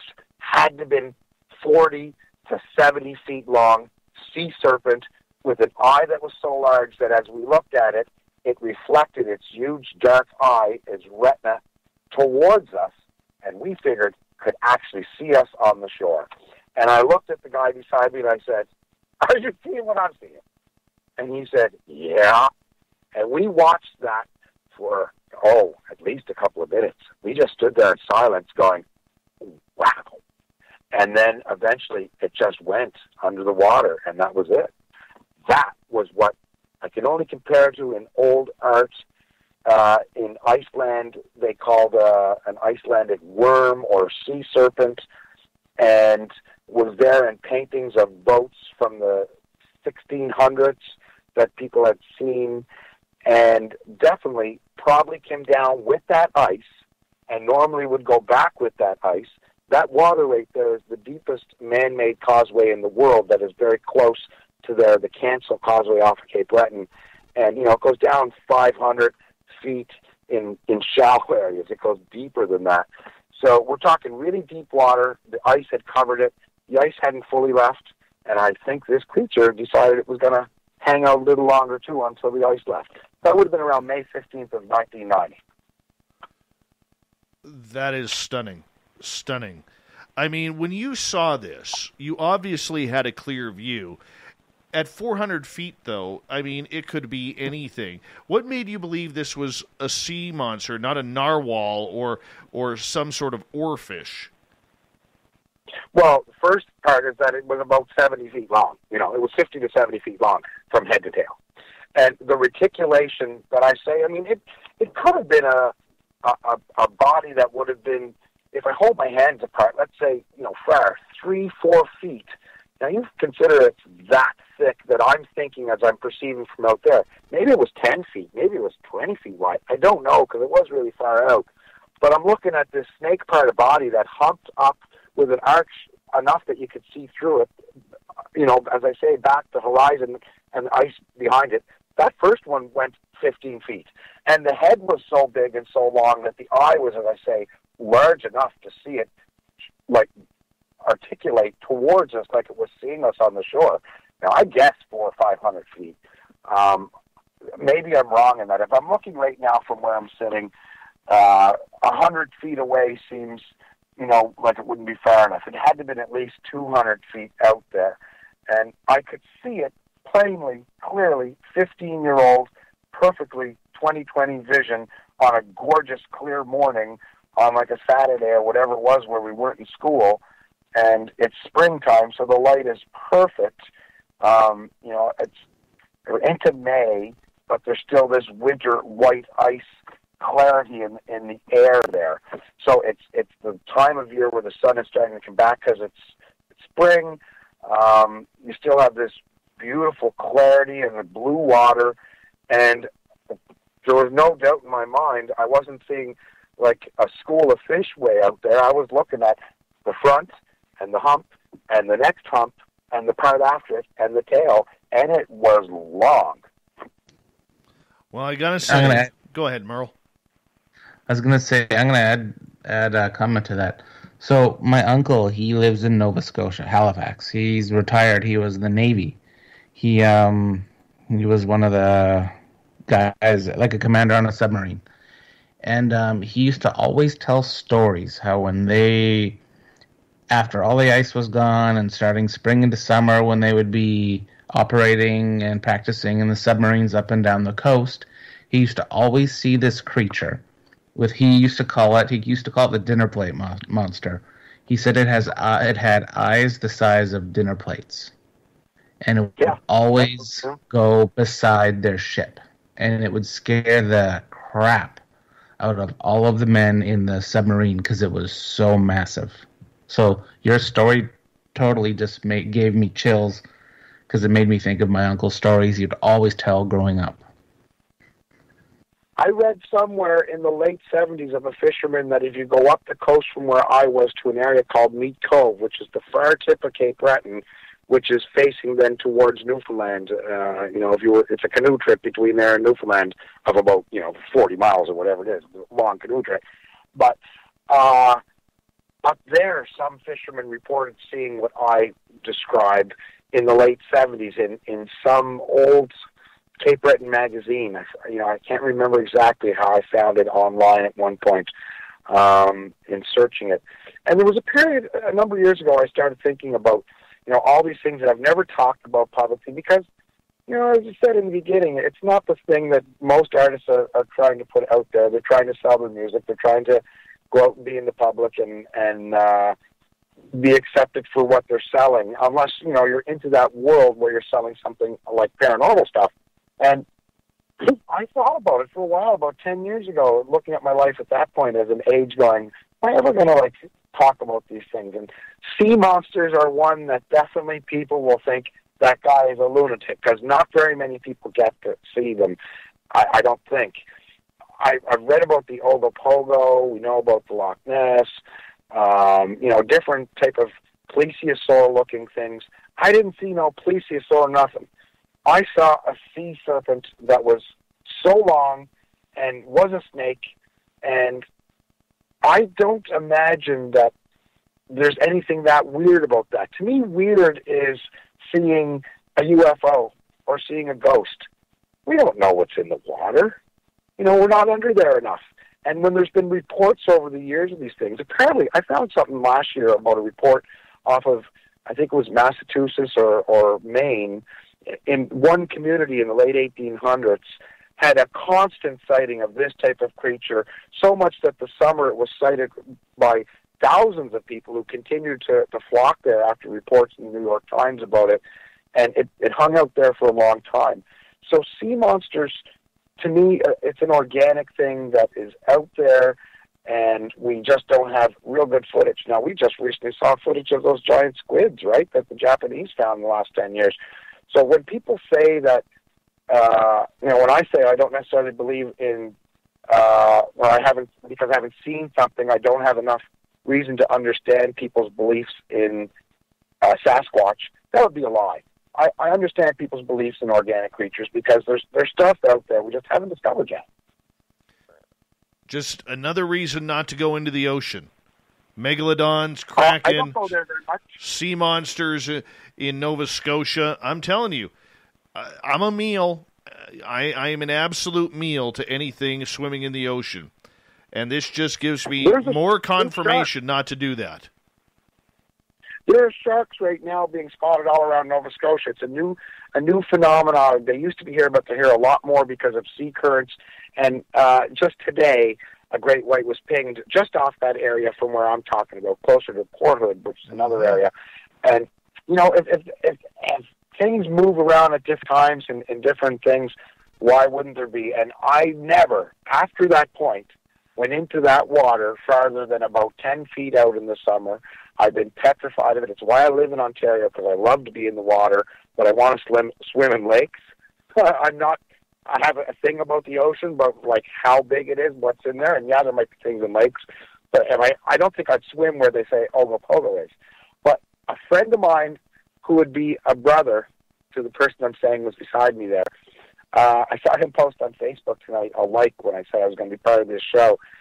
I went and played for his wedding, and God bless him, his wife just passed away, of a terminal illness that was, just shocking. A very young man with a beautiful young girl.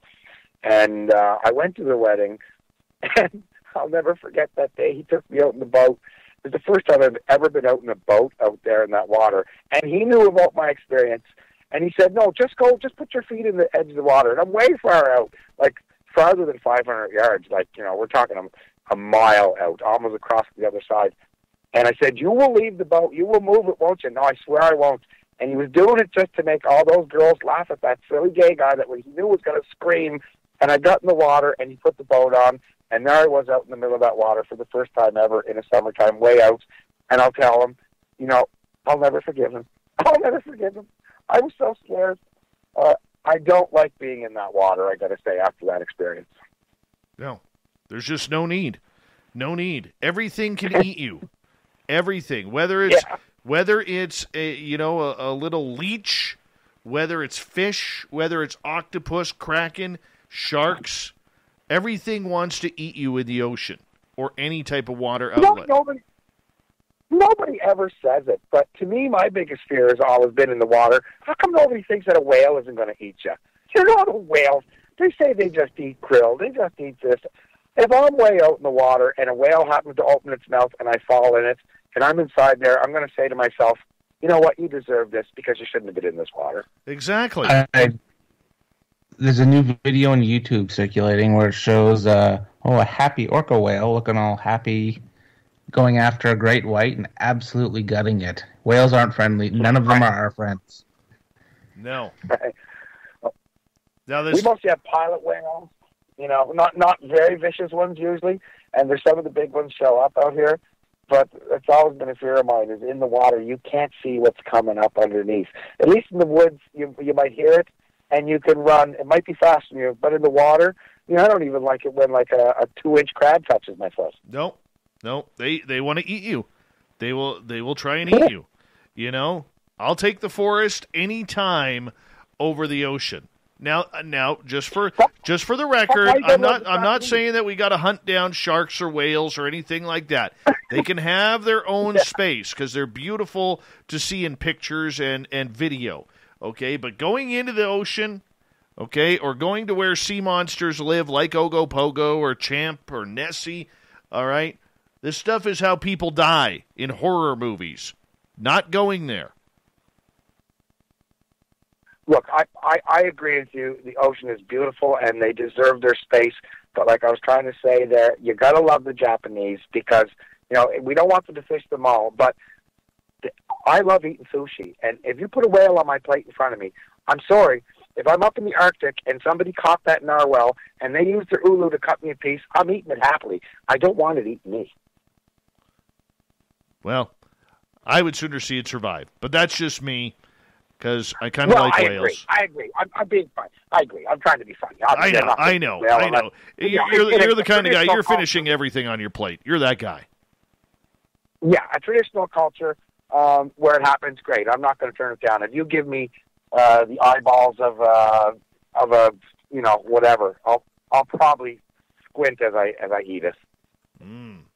Well, you being Scottish, you should like some haggis or something like that. Oh, there's some weird things, yeah. There's one dish that the priest I mentioned before, he used to make it every year at Christmas time. He'd say, okay, it's coming out now. We're going to take it out early. He'd dig a hole in the ground in around October. He'd get his housekeeper to put the equivalent amount of beef to pepper. So it was basically a pound of beef and a pound of ground pepper. He'd grind it together and stick it in an oven in a tin foil and cook it for about 5 hours until it was hard. Dig a hole in the ground, bury it, take it out 4 months later, and slice it up and say, you want some Scottish pepperoni? Oh, no. Oh. Nope. Nope. Not me. Not me at all. So we only got about 20 seconds here, and I still have questions about the sea monster. Maybe we'll get to them. However, I'll probably forget them during the break, and we'll figure out another topic to go down. But, this is something that I have a fear of, gentlemen, sea monsters. And I want to say thank you for scaring the daylights out of me. Our guest tonight on Spaced Out Radio, we have Merle from Paranormal Road Trippers. He's usually with me right by my side during this show that we call Ghosts of the Great White North.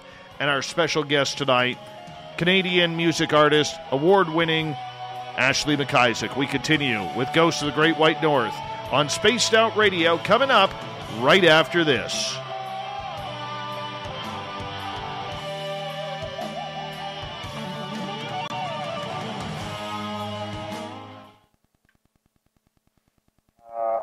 ready for some cultural stuff, I'd like to, if we get the chance, Dave, you can ask me about some of the stuff that, were urban legends, but, rural legends when I grew up.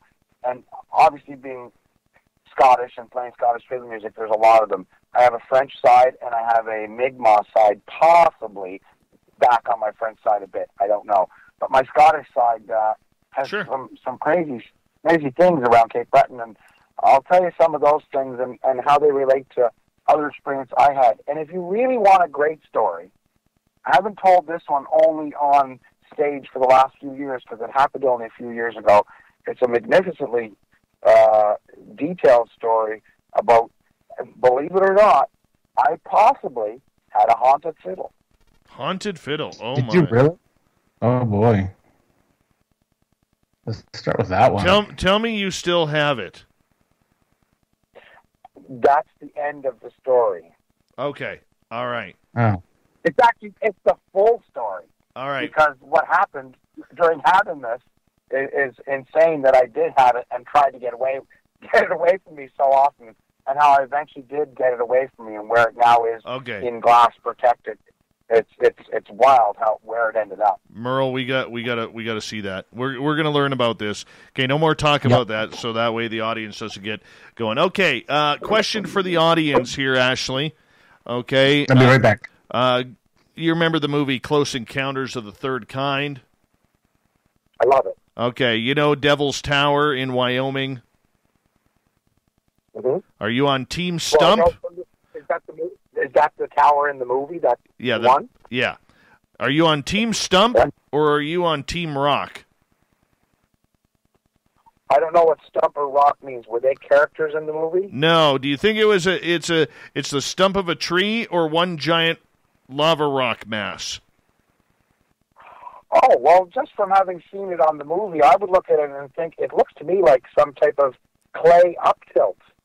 Like, that's what I always thought it was some type of, how, when Earth shifts and stuff. To me, that looked like, but I just visualized it as a whole image and him trying to make it in his kitchen and draw it out of things. I never really looked at it from that perspective. I just like the fact that it's an alien movie. I know, right? Right? That is fantastic. I like the music side of it. Oh yeah. We're gonna rule you. We're gonna rule you as Team Rock over Team Stump then. Yeah. Okay. Yes. Otherwise, that stump was so big that the guy who chopped down the tree had to have been the guy on the brawny paper towel. Yes. Absolutely. Oh. And his big blue ox. No kidding. Dude, I cannot believe how many great white sharks are coming around Nova Scotia now that they've been tracking them. It's like, it's wild. Like, apparently that's not even a normal pattern, that the sharks are exploring this new territory. There's been global tilt. I've been saying for 20 years we're in a place where access is changing. It has an effect on our climates and how it moves. When you look at the fact that when I was a kid 30 years ago, Texas didn't get snow, and then it got snow, and things, the way the weather patterns shift, I think that's happening in the ocean too. I don't think it's just based on our own degrees of temperature, changes of water currents. I think there's just a shift. So the things that used to just hang out over in Portugal are coming across more. They're following the scent. Maybe there's less fish, and they're following other fish that are going for it. But I think that there's something in the water that the currents have changed that's not just based on the climate change of our doing, that has a little bit to do with shift. I tend to believe that was a Russian concept 20 years ago, that was what was happening. That's amazing. All right, we've got about 1 minute here. Is Merle back yet? Do we know if Merle is here? Merle's back. Hey, Dave. Yes. Did you know that we have great whites that float in and out of our oceans on the West Coast, too? Why do you think I don't go in the ocean, my friend? I haven't gone in the ocean since I lived on Vancouver Island, and there was a 20-foot great white caught in Bamfield, which is just south of Ucluelet on the West Coast. When I heard that story from one of the fishermen, I was like, nope, I'm done. There's no need. Did you know? Dave, did you know Imagine what comes across, guys. What comes across the Pacific after those giant earthquakes and tsunamis that get pumped up on the water? All right. Man, there must have been there's some Godzillas out there. Hold on, guys. We're going to get going here in about 10 seconds. Thank you, Teresa and Science Bob, for the super chats tonight. Really do appreciate the support. Here we go.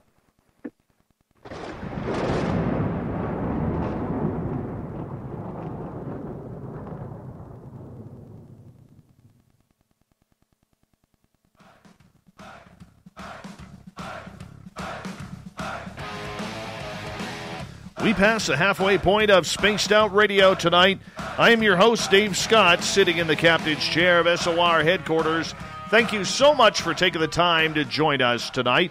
I want to remind you that if you've missed portions of this show or others, check out our free archives by going to youtube.com/Spaced Out Radio. Just do me the favor, hit that subscribe button. Our website is spacedoutradio.com, where we have a plethora of features for you, including rocking out to Bumblefoot and reading up on Captain Shirk's SOR Newswire. Follow us on Twitter at Spaced Out Radio and on Instagram at Spaced Out Radio Show.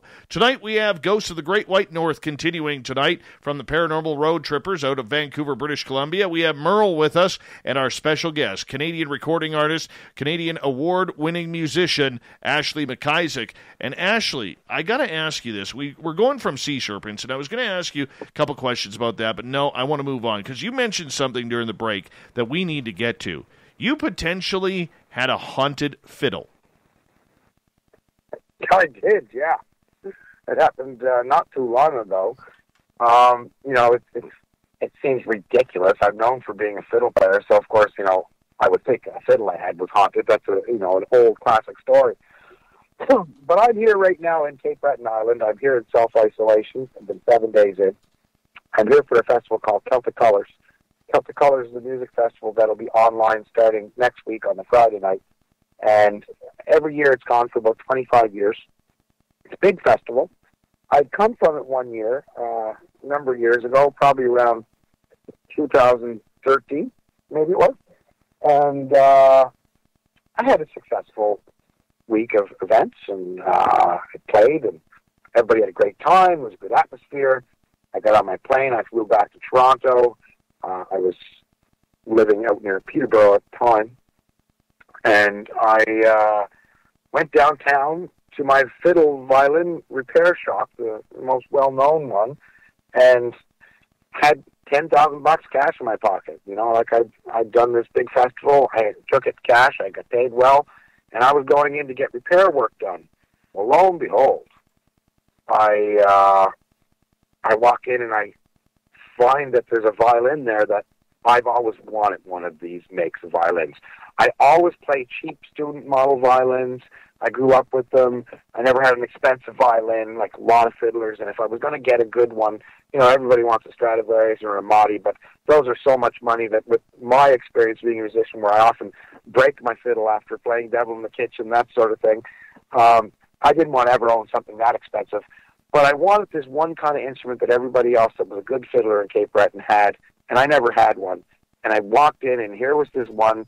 After I was looking at a couple other ones, the guy said, "Hey, what do you think of this?" And I go, "Oh, my God, don't show it to me. I know it's beautiful. It's so wonderful. Take it away. Take it away. Let me touch it."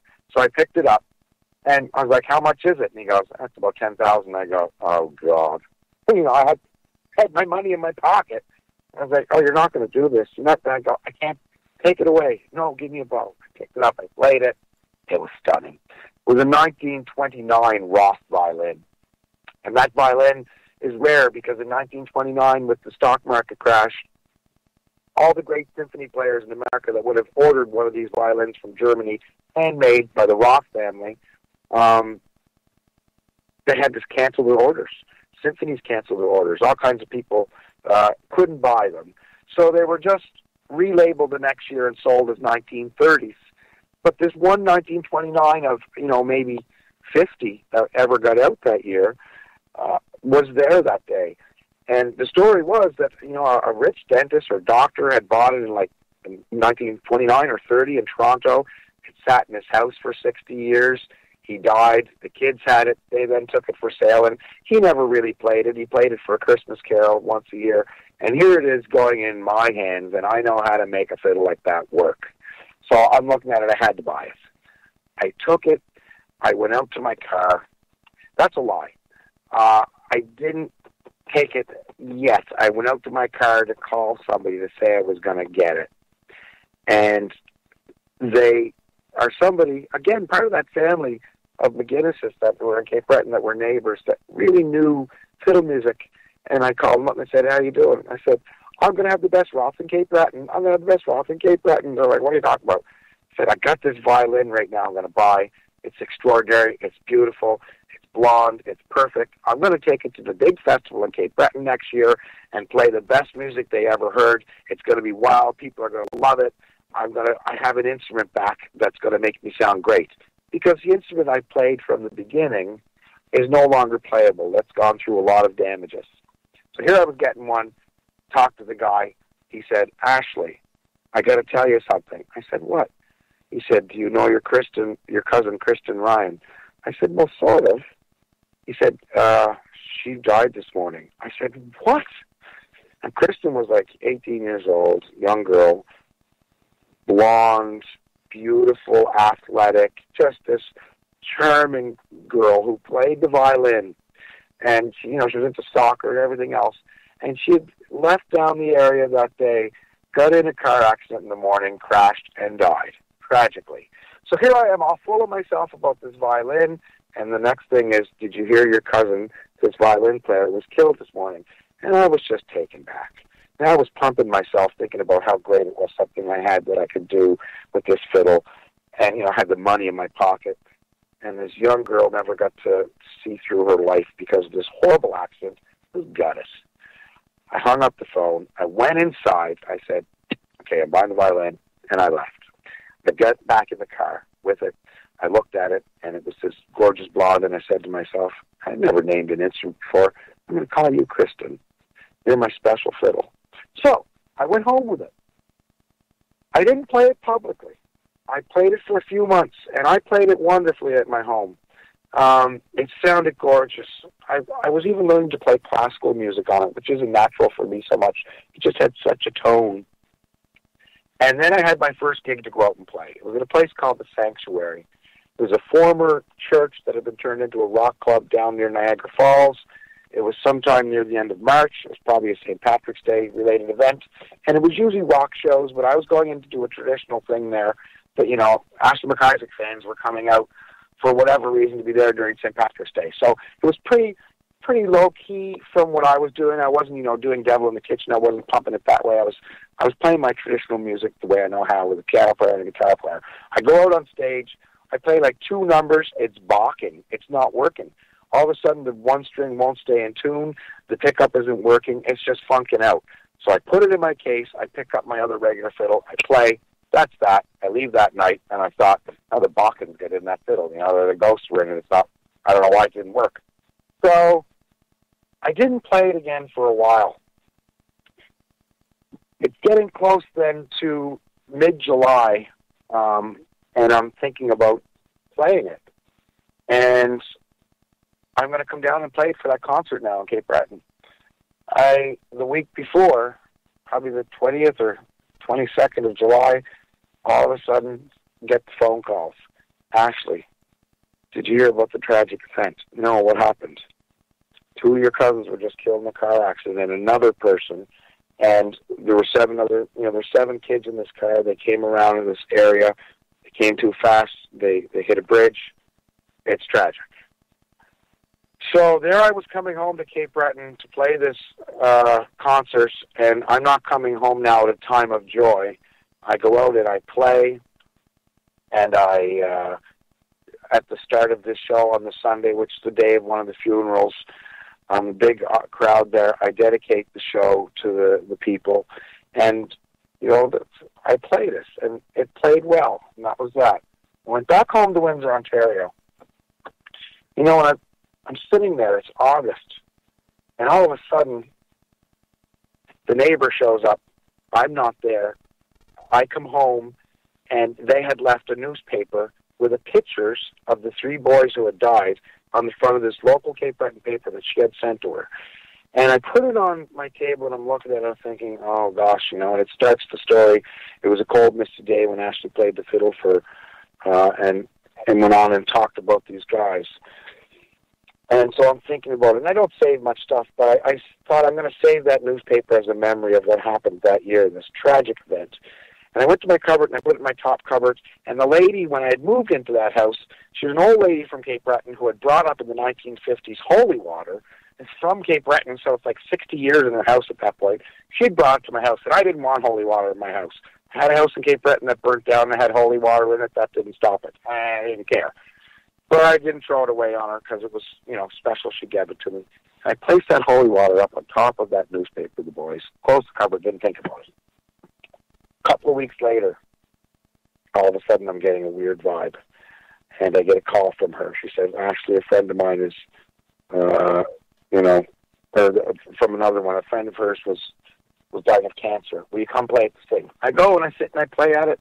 It's a joyous thing. I play outdoors, and they do some fundraising. She says, you come over to my house afterwards. I go there, and I'm playing the fiddle, and my eyes are closed, and I'm playing a tune called the Harbour View Jig, which is where this event had taken place. And these, 7 or 8 old ladies are sitting around the house, and I open my eyes to go, Ashley, what are you thinking of when you're playing? And I told them I was thinking about these kids. So I played, I went home. That was the next time I played the fiddle, I put it away. I sit down on my couch, and all of a sudden, a television show comes on that had a weird thing.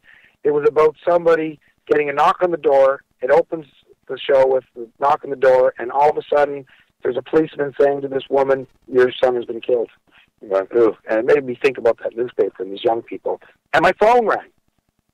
And it was my mother. And she's going, oh, my God, we don't know what's going on. There's something happening. I say, what's happening? Well, it turns out my brother was killed in a car accident. Oh, no way.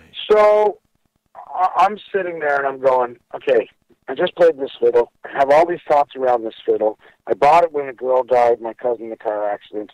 So other people killed in a car accident. Now my brother's killed in a car accident. I can't look at this fiddle right now because it's just making all the memories of car accidents. I don't want this fiddle anymore. That's what I'm thinking. So I go to Cape Breton. I get on the plane the next morning. I was supposed to be coming out to BC to play in Victoria that night, but of course I couldn't because my brother was dead. I arrive in Cape Breton. I'm there for the funeral. I take my fiddle to Halifax afterwards and try and sell it. Well, it's in the store for a few months. Nobody will buy it. I put it at a cut rate. I put it at half price. Nobody wants to buy it. I end up eventually taking it back. The next time I take it out to play is the following year at the Celtic Colours. We're talking now probably 2015, something like that. And I tell the people the stories of this violin that I have, and I take it out to do my show. It works perfect until the last number. It doesn't work. It balks again. I put it away because I don't like the fiddle. I'm getting rid of it. I go out to the woods where there's a place where there's a giant fiddle that's made out of flowers out at a Gaelic college where they say their spirit. And I have a piece in that fiddle case of my brother's car from the accident that I picked up on the side of the road. I dig into the fiddle and I bury this, and then it's 1 in the morning and there's people walking around at this event, and I'm just ready to smash my fiddle into bits. And a man goes, what's going on? I go, I'm getting rid of this. You want a fiddle? He goes, what are you talking about? I said, I don't like this anymore. You want it? And he goes, okay. So I just walk away. I get back to my home a few days later. I get a phone call from U.S. Customs. Is this Mr. MacIsaac? We had somebody try to cross the border with a violin. He said he got it from you, and he's not allowed to take that into America. We'd like to send it back to you. This thing just will not leave me. So finally, skip ahead to the next spring, I decide I'm going to sell this. I go into a pawn shop in Prince Edward Island. I walk in, I say, would you like to buy a fiddle that's Ashley MacIsaac's? They go, well, how do you know it's Ashley's? I say, it's mine. I'm Ashley. Oh, well, maybe. Well, we don't usually spend that much for things. I showed him the information on what it was, how much it had value, and then said, I'll take whatever. You want to give me gold value. You'd be making money that way. Give me something. He said, I'll give you about $3,500 in gold. So I go up to the car, and I call my mother, and I say, Mom, do you know the brother of my cousin who died, because I didn't know. I got a lot of cousins. Didn't know them that well. She said, yeah. I said, can you call his mother and get his phone number? She said, yeah. So I call him up. I knew he was a successful person. He's a world champion bodybuilder. He runs a gym. He got lots of money. I figure, I'll call this guy. Maybe he wants to buy this fiddle. I call him up and I say, listen, I don't really know you that well. You've heard me talk about this story about this fiddle that I bought the day your sister died. And something's telling me right now not to sell it to these pawn guys. Do you have any interest in paying me the money for this fiddle? And he goes, wow, you're calling me today, are you? And I said, yeah. He said, well, I think I will. And I said, well, that'd be amazing because I was just going to sell it. And, I think there's something weird about this instrument. And he goes, well, you know what's really weird, Ashley? I said, what? He said, today's Kristen's birthday. No. I didn't know these cousins that well. He bought the fiddle over the phone. I sent it to him. He has it in a glass case. It reminds him of his sister, I'm sure, because of the stories I put with it and her, fact that she played the violin. So that haunted fiddle ended up in the right spot. And it was meant to be in my hand, and it was meant to have that imprint that I had put on it that I think came from my feelings that day, and it meant something to someone else. Now, that's all, it's like, who knows? It's just feelings I have. But a lot of weird things happen, and car accidents happen every time I wanted to play it, and I just had all these weird thoughts, and somehow it directed me to calling this guy and saying, do you want this? And this was the day that his sister who died was born on. There's something weird about that. I'm jaw-dropped right now. Me too. I was trying to, yeah.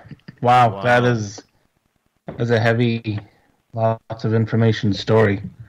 Definitely haunted. I got a lot of stories. I got a lot of stories about experiences. I've lived in a house, I say, when I've been fretting and with a partner, we heard things run across the floor. We heard noises. I had a house in Belcove, Cape Breton, that burnt down eventually. That one day I woke up and I thought I'd saw something. You don't know certain things. I've also had experiences like when I was a kid at Christmas time where I know what I saw in front of me. There's cultural things in Cape Breton about areas in Scottish culture that, don't pick up anybody there even if they look like your mother. It's the devil, There's stuff like that. There's a house that there was an exorcism in the barn after they had gone in and found 50 cows way up on the top railing of this barn, balancing 20 feet in the air with their heads chopped off back in the 40s. There's all kinds of weird stories. For a fiddle player to actually have a fiddle that seems haunted just seems too, there's something not kosher about it. It's like, why are you making up this story, Ashley? I didn't make up this story. It's not a figment of my imagination. The events happened. I got it the moment I got it feeling high and mighty and named it after her in a moment of spiritually feeling, this is horrible that somebody died. And it ended up back in Trevor Ryan's hands, and so there was a reason that I believe I was given that fiddle. That fiddle had a death wish. Did you ever trace or go back to try and trace the history of that particular fiddle? Not at all. I didn't want anything to do with it. After the first weird thing that I've, having had weird experiences, and I felt like, I've experienced some paranormal stuff. I was going, oh, haunted fiddle, come on. It's like the movie The Red Violin or something. This is craziness. I'm going, this can't be the case. But it just kept building. And there was something that was telling me that there's some connection that's not making you feel good about yourself having this. It's not supposed to be with you. And I went to sell it that one morning. Finally, I thought, I'm going to take a cut rate price. I'm going to drop it in a pawn shop. And just out of the blue, the thought came, call this person. And I called him. And it was the day, what are the chances it was her birthday? It's 1 in 365, you could say. But, it was meant to be. So there's something about objects that you put your own feelings into that maybe I haunted it. I don't know why I was feeling that way about it, but there's something that's just not normal and is clearly paranormal about that instrument. Clearly. I wonder what would have happened if you pawned it. Like, if it would have done the same thing to the next person that inherited it. I know the person who got it now will treasure it because they just like it because it's a beautiful violin that they can look at and maybe want to play. But who knows? It's a good instrument, and it'll continue to grow in value. And 100 years from now, I wonder where that fiddle will be when we're all dead. I almost want to go see if this guy will sell it. Send it to Ross Allison. Yes. He wouldn't sell it to you for all the money in the world, guarantee you. Oh, my goodness. I told him if he was ever to sell it again, I sort of, I need money that day. And, I was like, okay, I wanted to sell it. This is why I was at a pawn shop. I told him, if you ever want to sell it ever in your life, sell it back to me because I know what a beautiful instrument is, just from the fact of the instrument. I think there was something in the sense that it needed to be there with him. If it doesn't stay with him forever, if he ever sells it, I hope he'll sell it back to me. Well, he probably will. He probably will. Ashley MacIsaac and Merle are here for Ghosts of the Great White North. We've got about 3 minutes to go before we got to go to break at the top of the hour, gentlemen. And in regards to this, have you ever heard of other musicians that you have talked to who have had haunted equipment that they use or instruments? When I've told the story, once it was a year, 2 years into owning that, I was starting to let the stories out and tell people about it. And I had a couple of people, I don't know who they were or where it was, but I remember some people saying, I had something that was like that. Once or twice I've heard somebody say that. I don't know if they were pros or what. I've never gone that deep into it. I'm not, it's not that I'm insular in my own musical career, but I don't work with people other than the ones I work with. So, things happen and move on. I met somebody somewhere who said that, but I don't know particularly who. Talking with our music man around here, Ron Thal, formerly of Guns N' Roses, and he was telling us a story where his band, Sons of Apollo, was playing in Plovdiv at the ancient stage that they have there. And the stage is like 500 years old, and he has, in his electric guitar, it cannot go out of tune. And his tuner, or his top string kept going out of tune. He couldn't figure it out. Then he got shoved on stage. He's never fallen on stage before, and he actually fell down after being shoved on stage. It's unbelievable, some of these things. Someone didn't like it. Someone didn't like the tone of that instrument. I played in the Acropolis, sitting there looking at the Parthenons, 2004, another ancient area, and, nothing like that happened there. I have had an experience where something touched me before, and I can tell you a great ghost story about Canada Day that happened to me that's wild. So I believe that people can be actually physically pushed or touched or scratched, so something maybe just didn't like it or was trying to get a message through to them. Maybe that guitar was haunted. I don't know. He thinks it was a stage. That he believes there was a ghost on the stage that obviously didn't like the music because this ghost even ripped the sunglasses off the head of the keyboardist Derek Sherinian. So it's a pretty weird story, but things like that happen when you play in these older places. As we've got about 30 seconds to go. Musicians are trying their best to tap into an area in themselves that's their truest self when they're expressing themselves clearly. And when you watch a Jimmy solo, or you see a great saxophone solo, or you see a Mexican marimba player, somebody that's getting into their cultural side of themselves, their spiritual side, they're expressing inner emotions, and there's no way that ghosts can't not be attracted somehow to those energies. You feel it in an audience. You feel what a musician is giving of themselves back and forth. There's a sharing. So there's some type of energy emitted outside what the speakers and the actual instruments make sounds of. You're giving of yourself. I think that attracts things. Absolutely. Gentlemen, you hold on. We're going to go to break here at the top of the hour because it is that time. We have 30 minutes left with Merle and Ashley MacIsaac on Ghosts of the Great White North in hour number 3. Then we are going to get to the Thought of the Dave, the SOR Newswire by Captain Shirk, lots more. Spaced Out Radio coming up right after this.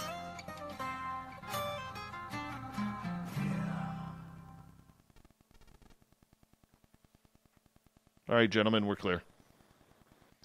Of this last half hour, we should go into your the folklore and stuff. I'll be you right wanted back, to talk guys. about.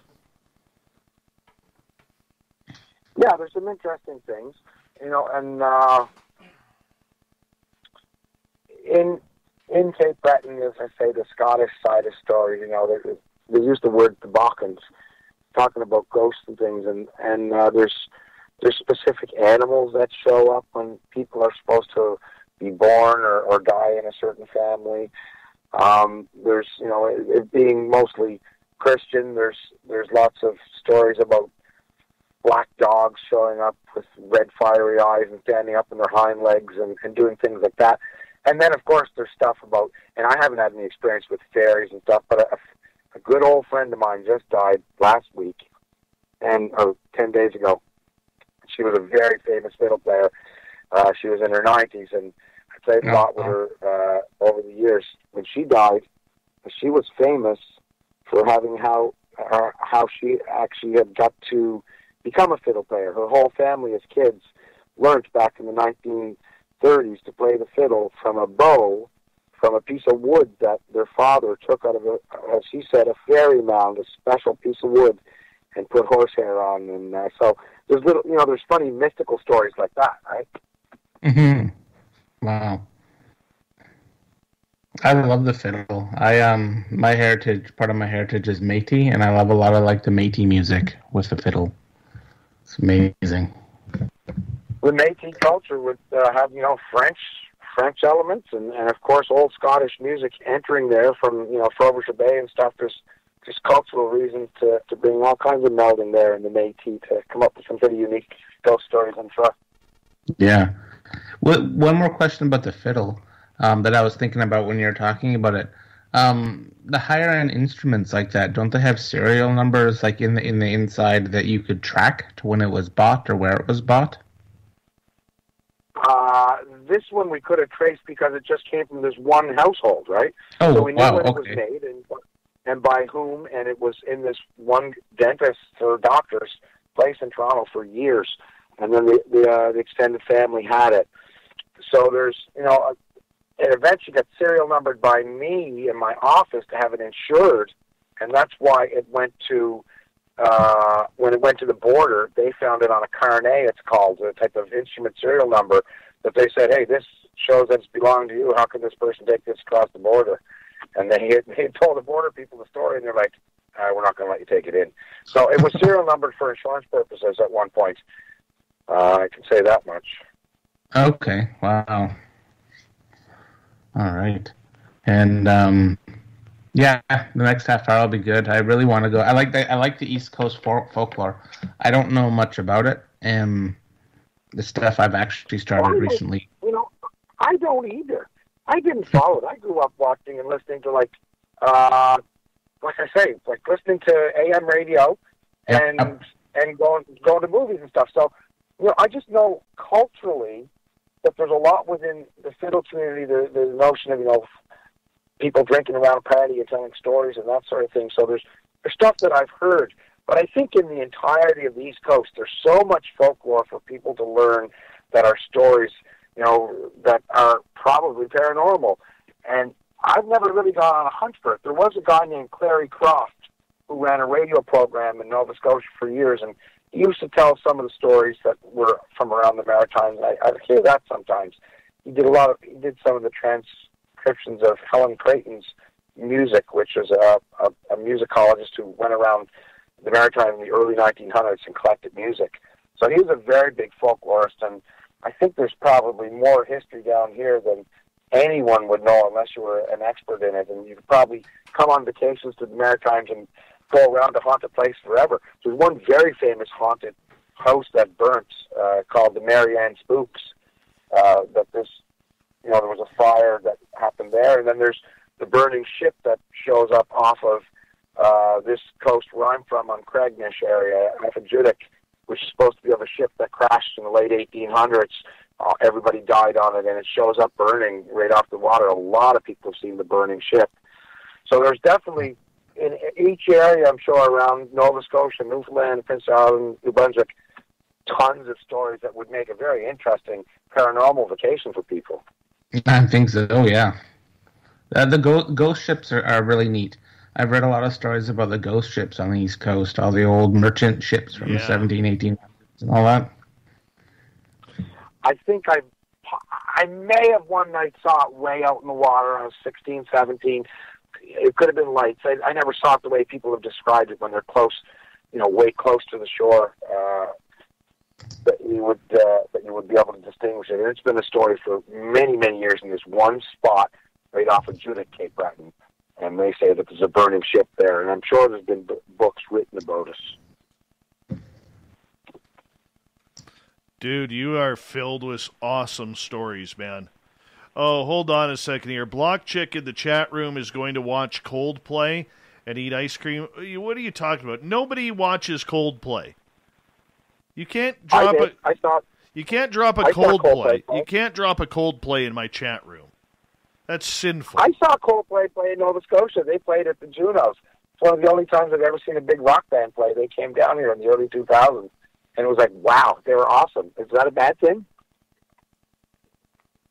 I'm allergic to their music. I'm allergic to it. All right, gentlemen, hold on 1 second here because we're back on in 10 seconds. Thank you to Gorgeous Teresa and Science Bob for the super chats tonight.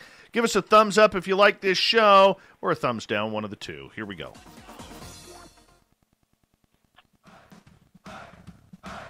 Would you like to connect with us? Head to spacedoutradio.com for all your latest show info. Now, back to Dave Scott and SOR. Third and final hour of Spaced Out Radio is underway tonight. I am your host, Dave Scott. Thank you so much for tuning us on in. We welcome back everyone listening in on our terrestrial affiliates around North America and digitally on TalkStream Live and Revolution Radio. Remember, you can check out all of our archives for free by going to youtube.com/Spaced Out Radio. Just do old Davey the favor, hit that subscribe button. The Desert Clam has set the password for tonight in the SOR Space Travelers Club. Oh, Clam, what do you got for us tonight? On Ecophagist is your password. Use it wisely, space travelers, as the Clam sets a password each and every night right here on Spaced Out Radio. Our website is spacedoutradio.com, where we have a plethora of features for you, including rocking out to Bumblefoot and reading up on Captain Shirk's SOR Newswire. Follow us on Twitter at Spaced Out Radio and on Instagram at Spaced Out Radio Show. For the final time tonight, we introduce our guests from the Paranormal Road Trippers. We have Merle here as he joins me once a month for Ghosts of the Great White North, and we are so proud and so elated to have our special guest tonight, Ashley MacIsaac. He is a world-famous fiddler. He is an award-winning musician. This man has toured the world helping people relax, enjoy, and put smiles on their faces with his wonderful, wonderful music. And tonight, he has been sharing with us some of the freakiest stories he has encountered throughout his life. Mike and Ashley, welcome back. You didn't call me Merle. I know. That felt weird rolling off the tongue that way. I'm not going to lie. Say it again. You know what it is? You called him Mike because you're feeling the love here. We're talking about the love of paranormal, and I won't lie. I haven't spent my time listening to shows on things other than just pops up. So I haven't got to hear your show before now, but I'm hoping in the future you will call him by his proper name. Come on, be nice to Merle. Merle's his middle name, so I am calling him by his name. Oh. Yeah. Very strong middle name. Yep. Manly. Very manly. It's been a strong show. Yeah, it's a very manly name. It's like a boy named Sue. Take it away, Merle. I want to get into what we were just talking to off the air about the folklore in the community of the East Coast and some of the stories you have from the things you've heard. Well, Eastern Canada, the provinces, Nova Scotia, New Brunswick, Newfoundland, Prince Edward Island, there's so many shipwrecks, there's so many stories over the years of things. Being from a Scottish part of Cape Breton, we have things like that. There's the burning boat that shows up off of Judic, which is a small community where I went to school. A lot of people talk about that. There's another thing called Marianne Spooks, I believe it was, a house that burnt down near Afton, Nova Scotia. But the old traditional cultural ones.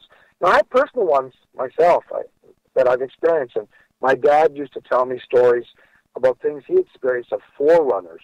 That was something that was very prevalent in Scottish and Cape Breton culture as forerunners. And he had one in particular of this famous area that they've now taken that part of the road out finally after 60 years. There was a new part of a road that eventually got the nickname Honeymoon Curve.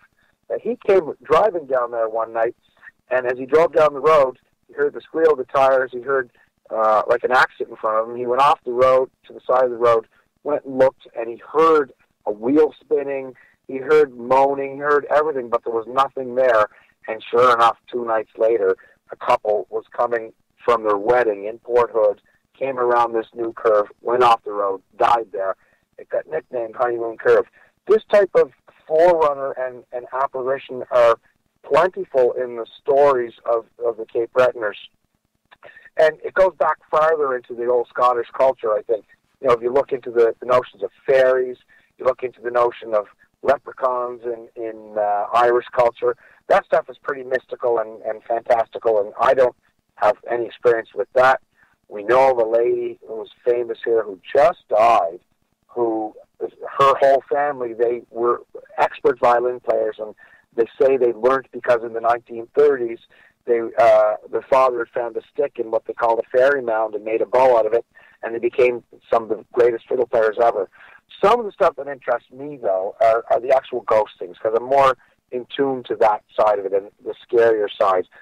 And, you know, the exorcisms of cows and barns, I mentioned that before. There's just something about old culture. And, you know, Maritimes is sort of the oldest culture in Canada as we know it now. Obviously, there's Mi'kmaq and Maliseet First Nations stories that go back way farther that I'm not really aware of, or Métis stuff in the rest of Canada. But the Scottish stuff, it's part of our life here. We grow up hearing it.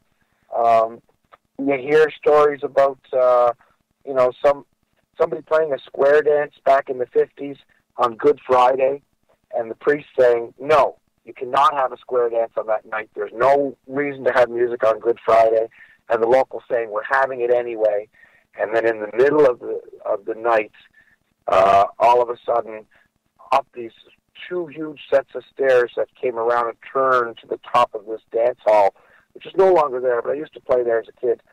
In Judic, this dog showed up, and people had, you know, they separated in the hall, and it walked in, a big black dog, and stood up on its hind legs with its red eyes glaring at everybody and didn't make a sound except for the women shrieking, and then it went back down on its forepaws and walked out. And people said that, you know, that was the devil showing up in the form of a dog because they shouldn't have it on Good Friday. Dogs are an old Scottish tradition when it comes to ghost culture. And one that I really love is neighbors of mine, the MacDonald family. They were supposed to be part of a clan of MacDonalds that were notorious for a creature called the Coo-Quas. And the Coo-Quas means the gray dog, Coo being dog. So the Coo-Quas would show up to their family in historical Scottish culture, the 1600s in the Highlands, that sort of thing. Whenever somebody was going to be born or wherever somebody was going to die, this animal would show up in their village. And there was these descendants of these MacDonalds lived not far from me. And once when the old man was dying, this gray dog had showed up the week before that nobody knew who it was or who owned the dog. And people were starting to say, that's the Coo-Quas. And sure enough, the old fellow died that week. So there's something historically Scottish about some of these things that people believe. But around the entirety of the Maritimes, there's all kinds of mysteries and stories based on shipwrecks and agony and things that happened over the years. I think it would be a great place for people to come take a paranormal vacation and check out the haunted places, because I'm sure there's lots of pamphlets that will tell you about it somewhere. Now, you told us earlier about your first encounter with a ghost. I want to touch on, and what is the more recent experience you've had that you'd want to share? There's been a number. You know, I'll tell you the most frightening story that I've ever had as a ghost experience. It happened in Windsor, Ontario, my home on Riverside Drive. It was around 2015. No, it would have been around 2013. Again, because I moved out that following fall for a while to Peterborough, Ontario. I was sitting in my living room. It was around 11 o'clock. I had a pizza earlier that night, and was sitting there, and I was smoking a joint. I was relaxing. I don't drink alcohol, rarely. I ate a pizza. I smoked a joint. I'm sitting watching the boob tube, and my partner at the time, my husband, was sitting on the computer playing a computer game. And I thought, I'm still hungry. So I got up and I went to the fridge, probably had munchies, and looked in the fridge. There was nothing, and I thought, I got a thing of beans in my cupboard, so I'm going to make these beans like my nanny used to make. And I pictured my nanny as I was making these, and the reason I was doing this was because my Uncle Murray, my mother's brother, had taken sick the week before. He went to the hospital, and they said, his wife was an RN, and she said, we should go to the hospital. There's something not right. They told him when he went in, you got 6 weeks to live, Murray. Now, Murray was the healthiest guy in the family. He was into baseball. He didn't eat a lot of crappy food. He coached. He golfed all the time. The rest of us were smokers. We do whatever. Smoke a lot of cigarettes, eat a lot of fatty food. He was not a family member we expect was going to die at a fairly young age, all of a sudden being diagnosed with terminal cancer. He got 6 weeks. So there's a lot of shock going on through the family. I'm standing in my kitchen. I'm making these beans, thinking of my grandmother, my nanny, his mom, and thinking how, she used to stand in front of the stove with a cigarette in her mouth. She was an Acadian lady. She'd hang it out her mouth with a cup of carnation milk in her tea, and people would be talking, and she'd turn around, she'd say something quick and smart and go on with her thing. She was just a very smart lady.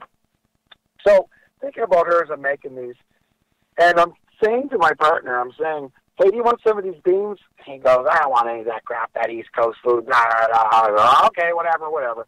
So I come back to the couch. I sit on the couch. I'm sitting there. The dog is on the floor. I'm watching TV. And by the way, that poor dog, we're going to have to put him down tomorrow or the next day at some point because he's getting very ill. He was a great dog. So I'm at the point where I'm really into this set of beans. I'm eating them, and I'm thinking to myself, wow, I wish I had Nanny's bread. And I'm thinking of Murray, and I'm thinking about the family. I hadn't called him yet. I didn't know what to say. And I say to my husband, I go, ex-husband now, I say, who left after a major crazy ghost experience in my house that same night that the UFOs pictures were taken in Prince Edward Island. And I had to fly back from PEI to Windsor, Ontario, because he was so petrified of what took place. He'd never experienced anything like it, that he left me. So that's another story for another day. So I'm sitting there. He's, sort of just playing his game, and I go, oh, I wish I had my grandma's bread. It was so good. She made the best bread. And he goes, oh, no, my grandmother makes the best bread. And I said, no, my nanny's was the best. And as I said that, I stopped and I thought to myself that I'll never have Nanny's bread again. She's dead. And I yelled. I screamed a blood-curdling scream because I looked down and my right arm, came out in the deepest scratch marks, like I had just been punctured. And I have a picture of it. I'd never had Facebook. I instantly jumped up and said, I got to take pictures. I got to start Facebook. I'll send you the picture. You can put it on your site if you want, Dave. And the feeling I had was like it was burning. And I looked, and all of a sudden these scratch marks came out, and they were right to the point of blood. Now, I'd seen The Exorcist where, the writing comes on the stomach, but I'd never had anything like that happen. I once felt a touch on the back of my neck when I was fretting, and I thought it possibly was one of my two dead cousins. It felt like it was either one that was helping me through a moment of pensiveness. But I never had anything this dramatic that was right in front that had proof. I screamed. I felt it burn. I put the plate of beans down. I'm freaking out. I said, I'm petrified. I'm scared in this house. I had already thought that I'd heard a little girl going, giggling up in this upstairs attic where I'd moved to this house at one point. My partner had been having sleep paralysis, where he woke up, thought there was something on him, couldn't move. He was dealing with that. And then this experience happens, as I say to myself, my grandmother's dead. And, Nanny, she had big fingernails, like fake press-on ones. So my thoughts were, okay, obviously it's her, right? But I don't know who it was, but I was scared. And by now it's midnight. I'm taking pictures. I'm starting Facebook page. And I say, listen, if anything else happens in here within the next couple of hours, we're out and we're leaving and we're gone. I'd owned a house before that I woke up and I saw someone I thought was hanging. It could have been just half asleep waking up. I put that house for sale. It didn't sell. It eventually burnt down. So I was scared about this house now that I was in. What the hell's happened? But I stayed up another couple of hours. I went to sleep. I got up at 6 in the morning. I was ready to call my uncle then. Called him and he answered. And I said, Murray, I haven't spoke to you, but I know that you're not well and I want to call you and I didn't know what to say. And he said, thank you for calling, Ashley. I said, Murray, I'm going to call you now because I have a crazy story to tell you about something that happened last night. And I'm just going to tell you and just listen to me. And I told him. And I said, I was thinking of Nanny. And I said that, she's dead. And this happened. And he goes, silent on the other end of the phone. He goes, well, it's like 8 o'clock in the morning now, whatever it was. I said, Ashley, thank you. I said, I've been praying to Mom for a week. I'm scared to death. I'm so scared to die. And I'm praying for her to come to somebody in the family. I said, I'm not scared anymore. And I was like, well, I don't know what it all meant, Murray, but I just had to tell you. And Murray went on to live almost a full another year after that. I don't think he was as scared of dying anymore. He got to see another grandkid born. He got to live through another Christmas, I believe. I think to that long. And the fear of dying and the fear of death, whatever was happening to me that night, I told a ghost story to somebody, and he found life in that. So that's the most recent experience I had. And I was going to say, I'll send you a picture of it. I've never had anything like that happen. I've never been scratched before. I've been touched, I thought. I never had something come right out that I could actually take a picture of it. I look at my right arm and I remember it. And that's my most recent ghost story. That is amazing. Had your grandmother ever come to you before in spirit form? Nope. Since? Nope. And maybe it wasn't her. Maybe it was something else.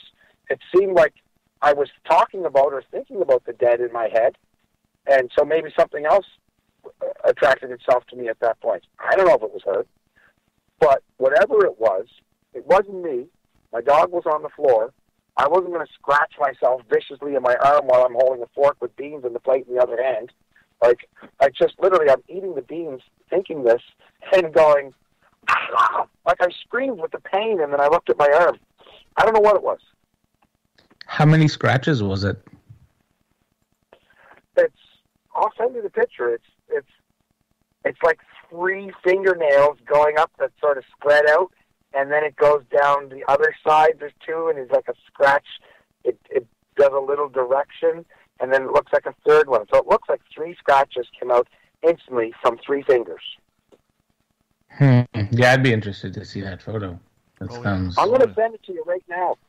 I have it in my phone because it's the one thing. I had phone pictures of like other things, like an orb I thought I saw one night, but that stuff doesn't show up good on phones.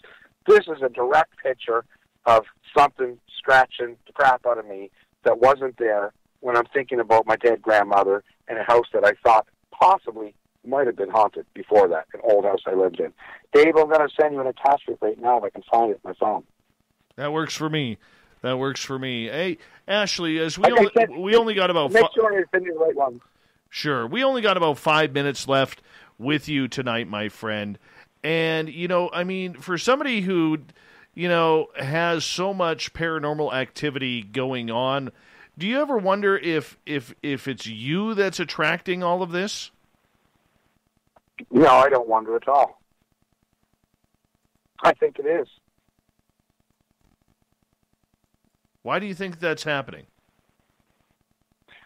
Well, like sort of expressed before, musicians try to express themselves in certain ways. They're tuned into their emotions.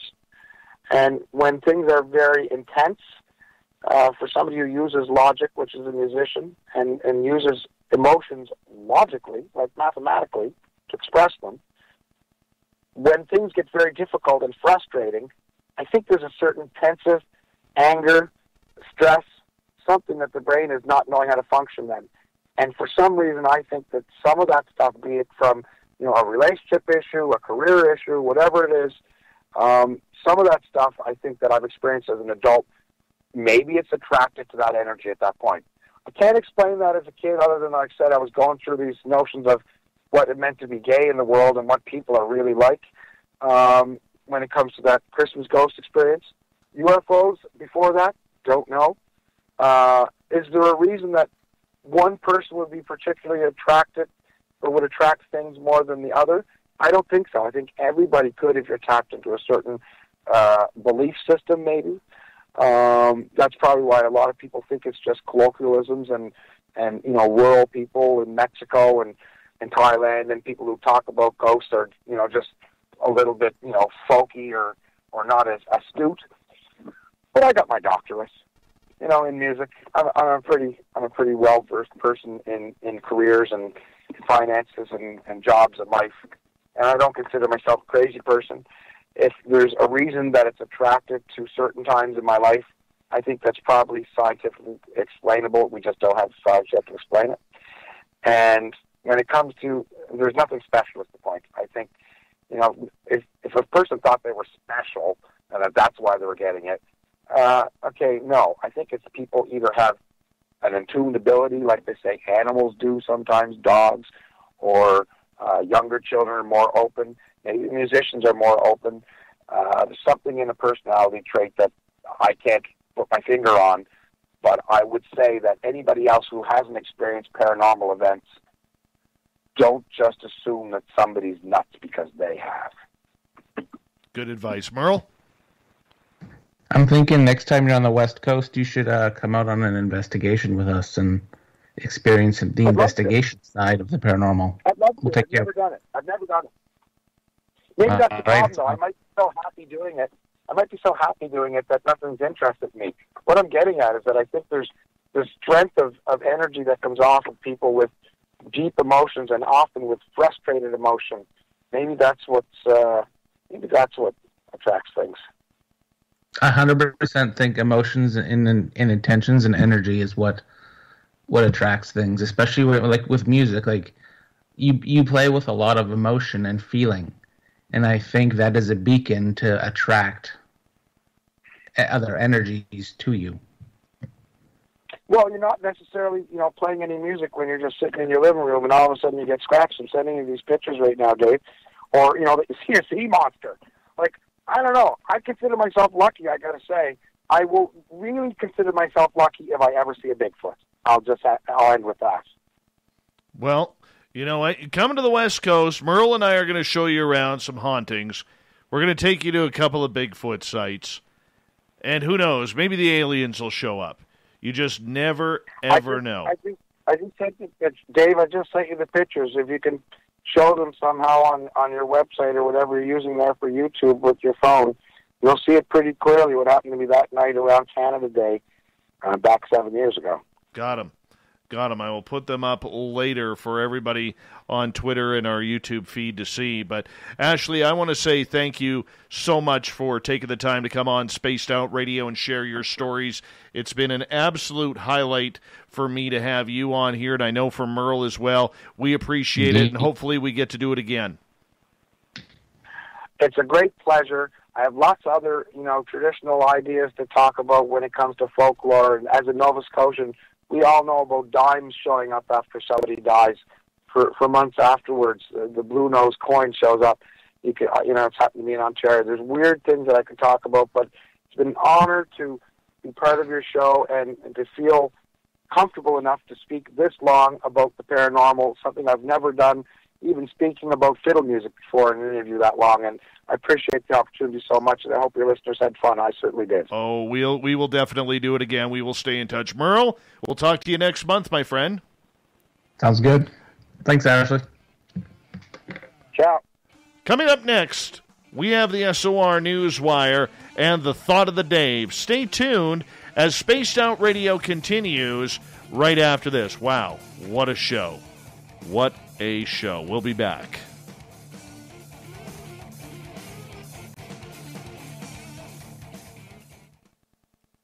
Dave. Thanks very much. Oh, Ashley, we're going to have a little clap here for you right now. That was awesome. I'm going to go in because, as I say, I'm in Nova Scotia, and I'm in isolation, so I've just been sitting outside for these few hours to get some air, but I got to go back to my hidden room in the corner at 2:30 in the morning, and to all you listeners out there in the YouTube land, I'm going to probably join you for a bit and watch you online, too. All right, buddy. You take care, okay? Ciao. Bye. Good night. Hey, Merle, how awesome Yes. was that? It was a strong show, Dave. That was amazing. Absolutely amazing. We should have him back. He's got a lot to talk. He's got lots to talk about, and I think there's more. There's more to this. Oh, There's yeah. lots more stories. I'm blown away right now. You always hope for a good show, okay? You always hope for a good show, but this one knocked it out of the park, man. This one knocked it out of the park. That was, couldn't have gone better. yeah, fantastic. Absolute fantastic show. I'm pretty happy with that. And we will talk to you next month, my friend. We got a demonologist next month. Do we? Oh, well. We do. Well, look at that. Look at that, Merle. Already booked. Perfect. I really enjoyed tonight. It was fun. Actually, it was good. Can't wait to investigate. Yeah, you definitely, when he comes out on the West Coast, man, I'll even drive down to meet up with you for that one, because there's no way in hell that you're going to get to investigate it without me there. That's going to be awesome. Sounds good. All right, brother. All right. Take care. Bye. Bye. It's Merle, everybody. Merle. Coming in large and strong for another edition of Ghost of the Great White North.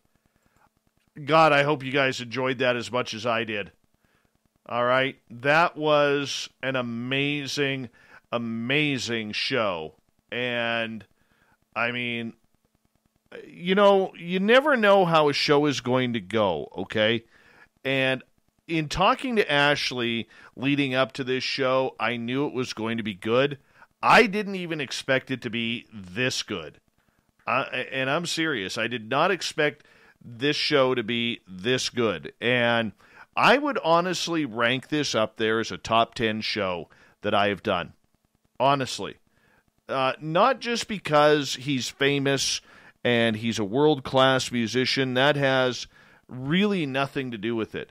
Just the fact of the way he elaborated on his stories, he painted a picture, he talked about his eyewitness accounts and his personal experiences and what he's learned in kind of going for it. I mean, this is a guy, he's not an investigator, he's not a researcher, he's just had some weird stuff happen to him. And here we are, getting the benefit of listening to this. This was amazing radio. Amazing radio. Absolutely amazing radio tonight. We all got a treat here. We all got a treat here tonight, and I hope you guys enjoyed it as much as I have. That's all I could say, is I hope you enjoyed this as much as I have, because I am wowed.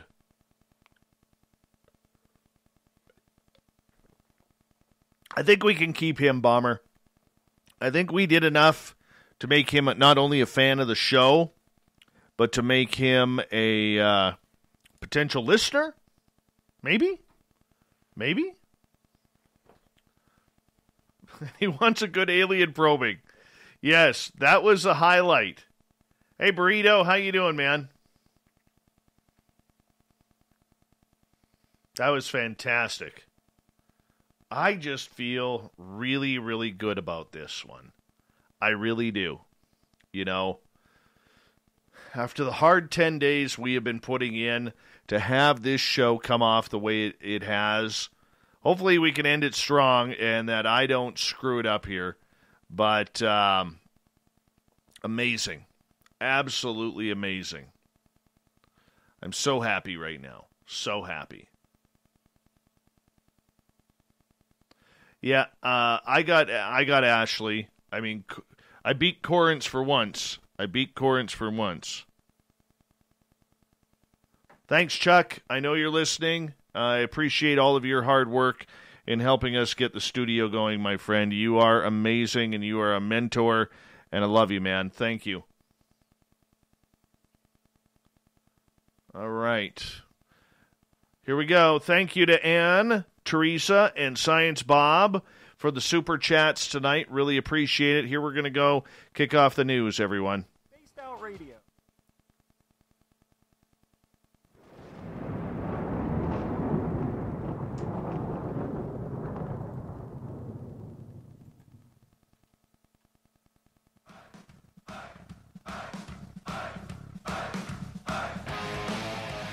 We rounded third. We're heading for home tonight on Spaced Out Radio. My name is Dave Scott. I'm the guy behind the microphone with the magical hair and the scruffy beard. Hope you are all enjoying yourself tonight. I want to remind you that if you've missed most of this show or others, check out our free archives by going to youtube.com/Spaced Out Radio. Just do me the favor, hit that subscribe button. Our website is spacedoutradio.com, where we have a plethora of features for you, including rocking out to Bumblefoot and reading up on Captain Shirk's SOR Newswire. Follow us on Twitter at Spaced Out Radio and on Instagram at Spaced Out Radio Show. Speaking of the news,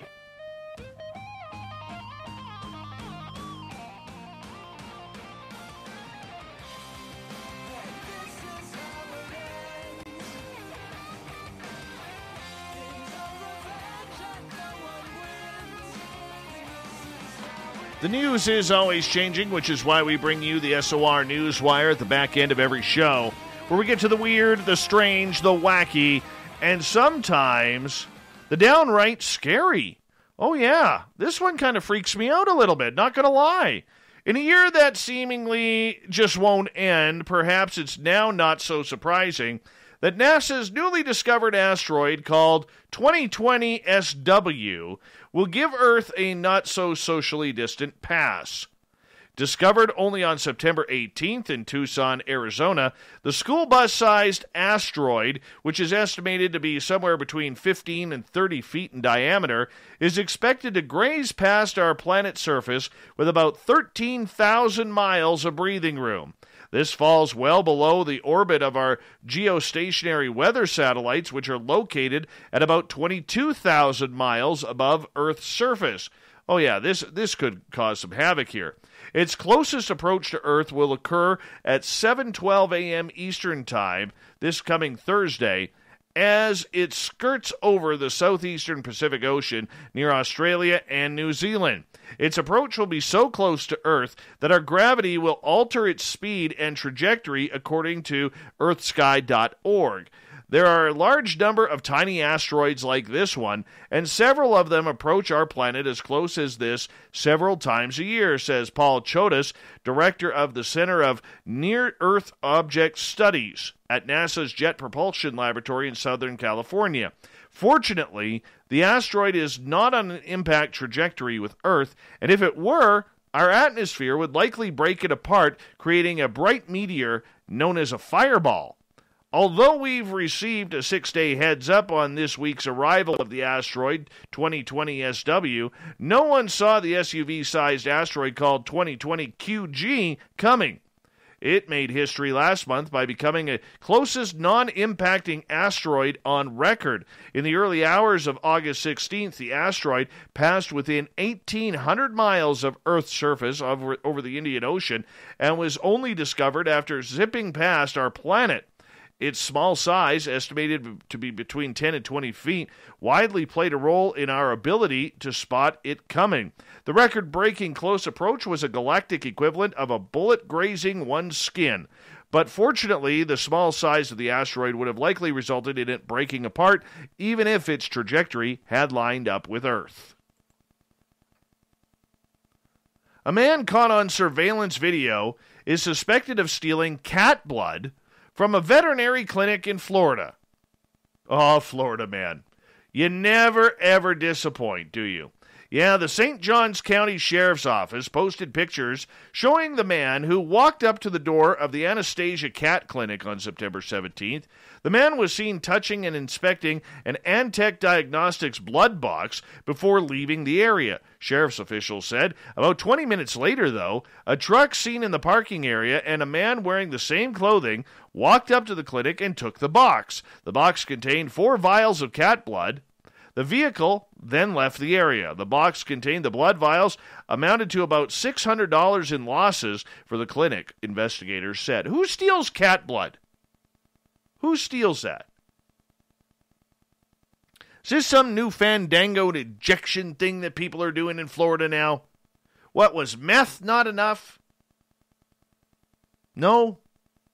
Do we have to go back to Don Johnson's 80s and Miami Vice and get back into cocaine or something? I don't know. Cat blood? Come on. Who does that? It's terrible. All right. You know, we talked with Ashley earlier in the show about why you don't go into the ocean, because there is sea monsters there. Well, here's another reason. A husband put his pregnant wife in jeopardy after she had to rescue him during a shark attack in the Florida Keys. At the time of the accident, 30-year-old Andrew Eddy was on a private boat with his wife Margot and her family near Marathon, Florida, according to the Monroe County Sheriff's Office. Upon immediately after entering the water Sunday morning, Eddy was attacked by a shark. The sight of the shark's dorsal fin and blood in the water prompted Dukes Eddy, his wife, to dive off their boat and pull Eddy to safety. She's like, "No way, honey, you ain't going out this way after putting a child in my womb. No way." Eddy was driven by boat to shore, where he was airlifted to Ryder Trauma Center at Jackson Memorial Hospital in Miami. As of this past Tuesday, his condition was not immediately clear, but Eddy sustained a severe injury to his shoulder, the report said. His wife didn't immediately respond to a comment comment request, that is. Several other witnesses from other boats were snorkeling in the area where the incident occurred. According to the report, boaters told officials that they spotted a giant bull shark that morning, estimated to be about 10 feet long. Yep, that's a man-eater. That is a complete man-eater. There were no other reported injuries, nor was there any fishing or chumming activity where the group was snorkeling. According to the University of Florida's International Shark Attack File, Monroe County has recorded 17 unprovoked shark bites since 1882. In comparison, Volusia County in northern Florida, better known as the shark bite capital of the world, I know where I'm never traveling, has experienced 312. Gavin Naylor, program director at the file, says that it was atypical for a shark to be this aggressive. No, it wasn't. You are in the ocean. You are potential food. We have had a shark bite in Monroe. We haven't had one for about a decade, he says. Based on witness descriptions, Naylor said that the shark was a monster size. Of course it was, but could not confirm whether it was a tiger or bull shark. Now, Sheriff Rick Ramsey praised first responders, including his wife, who valiantly rescued her own safety and risked her own safety to save her husband. This is a very rare medical crisis for the Florida Keys, but everyone came together, including those witnesses on the boat to 911 communicators, to all of our emergency responders, in order to ensure this victim received life-saving care. Naylor advised beachgoers to follow common sense and avoid waters if there are any shark sightings. How about just stay out of the ocean, people? It's beautiful. Let the sharks, let the whales, let the manatees, everything have their ocean. They're good there. All right? They're good there. We don't need to be food for them. Oh, people just won't learn. All right? Here's an interesting one. There's a magic about a naturally forming circle. There's so-called fairy circles are a source of wonder and fantasy, a seemingly mystical moment in nature when the randomness of a grassy plain is interrupted by geometric patterns in the grass. Fairy circles are commonly found in arid places like Australia and Namibia in Africa. But these otherworldly phenomena can now be in fact explained by mathematical reasoning.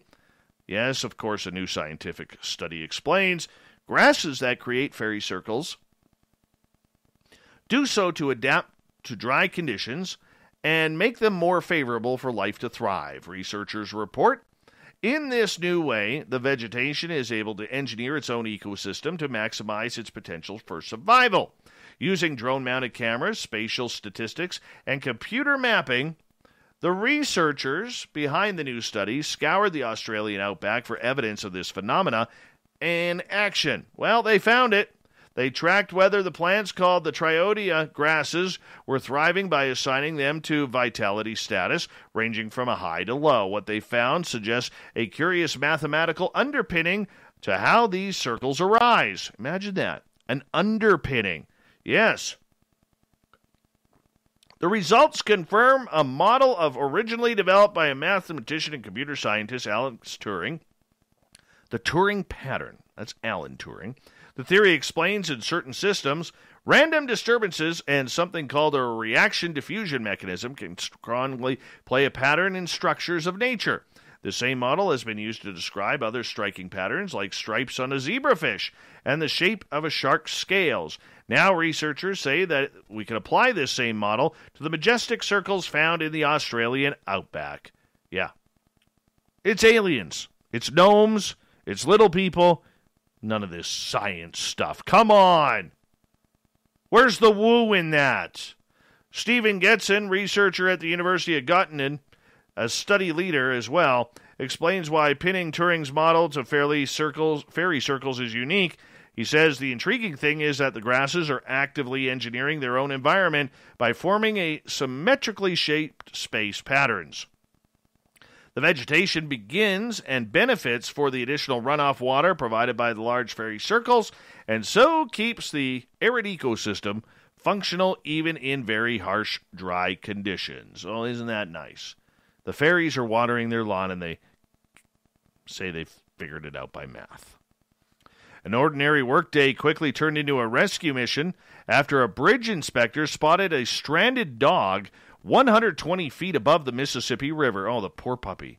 Oh, it looks so scared, too, in the pictures. Ryan Nadaluk was working alongside his crew this past Sunday when Craig Jenkins, one of his bridge inspection engineers, noticed something out of the ordinary on the bridge at Natchez Valedia. Craig called over the radio. "I see a dog," Nadaluk said. "We've never seen a live dog before on the bridge at this point, so at first I thought it was a raccoon. After a second look, it was most definitely a dog that somehow managed to get stuck on a lower chord of the bridge." Nadaluk described the pup as shy at first, but she eventually warmed up after realizing he was there to help. The dog found herself stranded above the Mississippi River, which is really sad. Weird how she got there. They do not know. Nadaluk, who is vice president and lead engineer of the company Stantec, has been inspecting and climbing bridges for more than 23 years. He also spends his spare time mountain climbing, so when it comes to rescuing the pup, he didn't even think twice about it.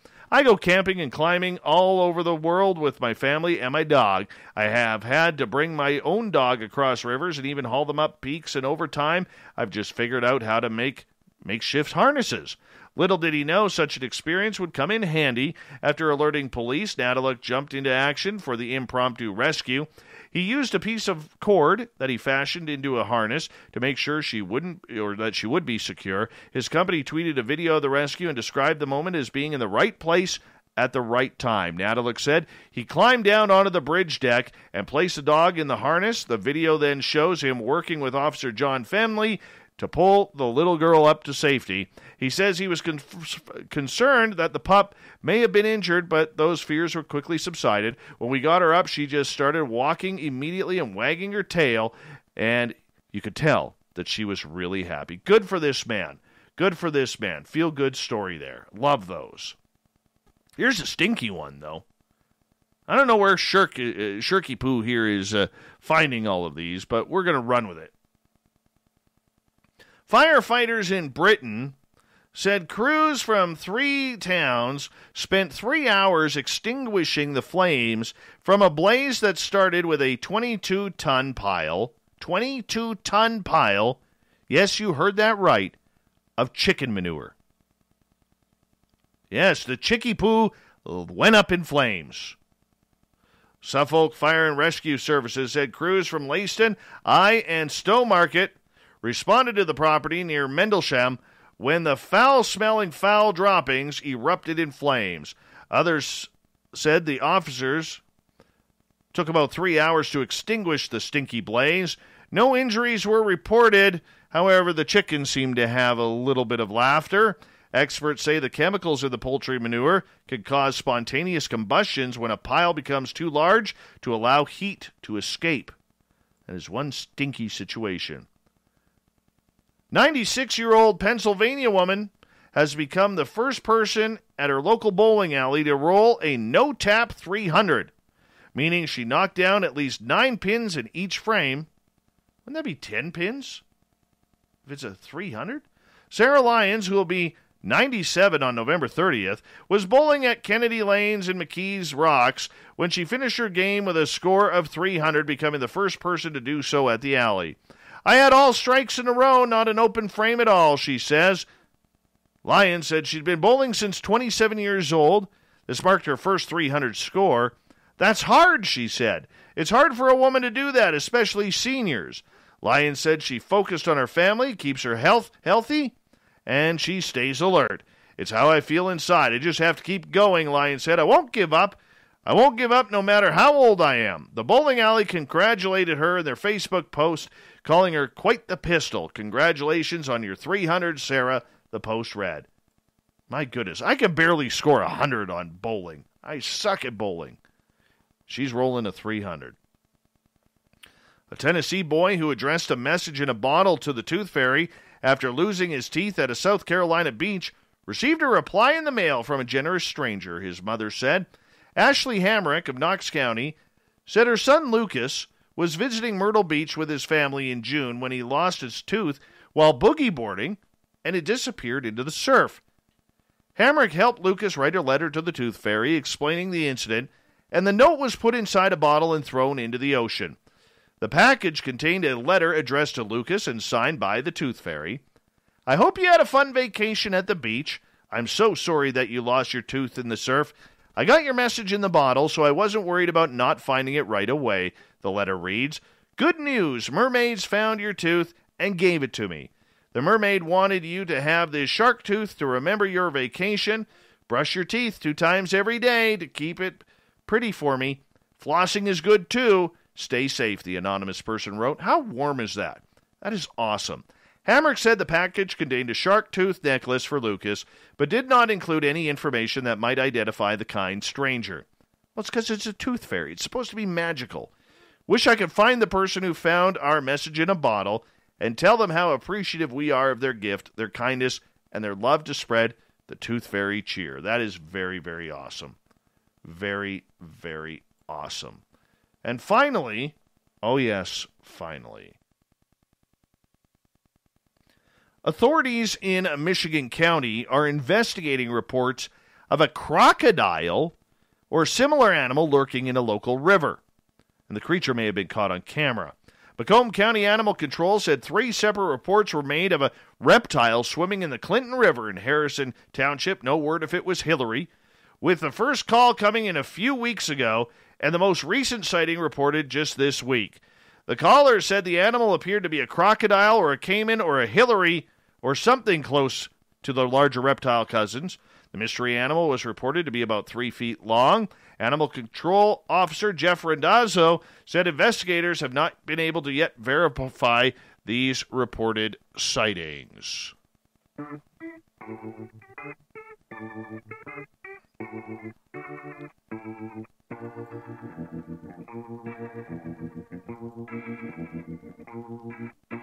Thought of the Dave happens every night at this time, where we ask a question on our Facebook and Twitter pages, then read your responses on the air because we love the audience participation around here.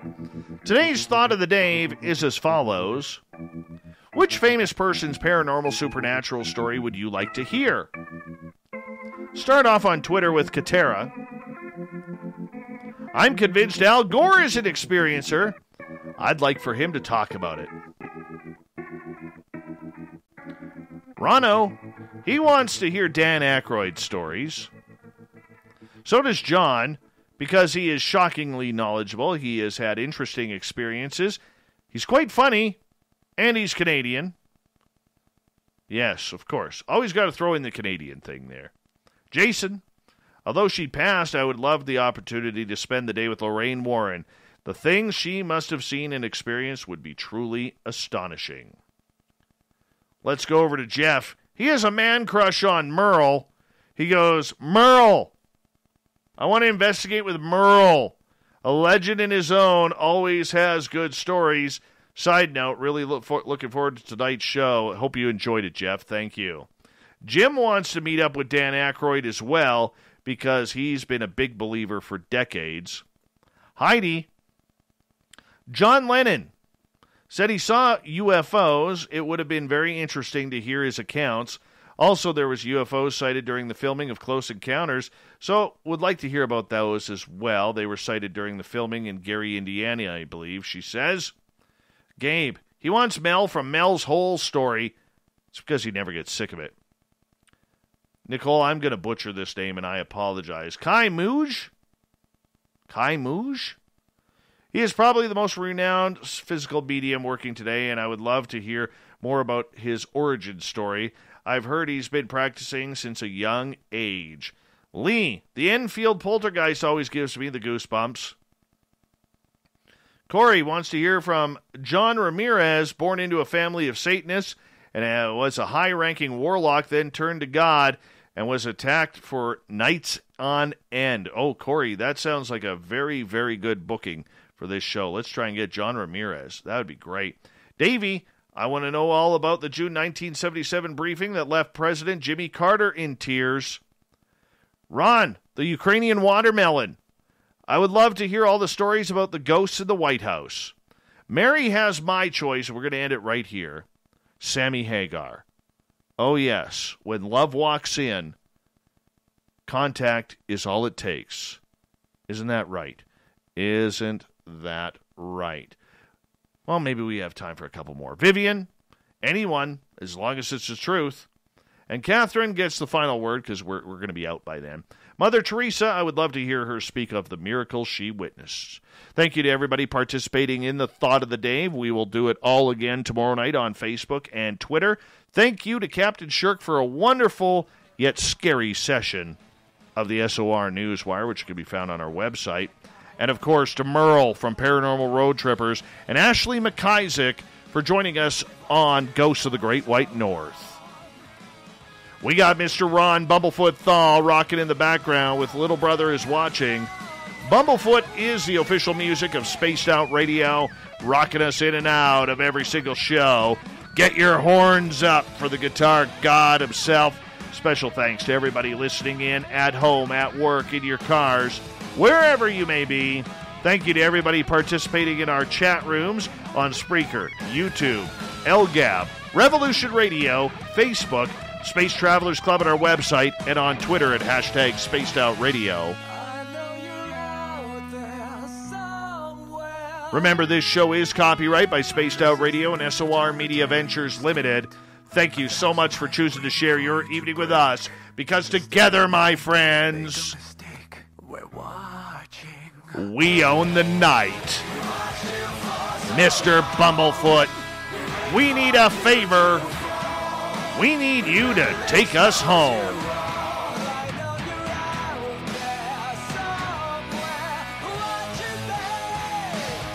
Yes, the Woo train has docked for the night. But tomorrow, my friends, we shall ride again. Your seats are always available. Your tickets never expire. And if you want to bring a friend, we have room for them too. Good night.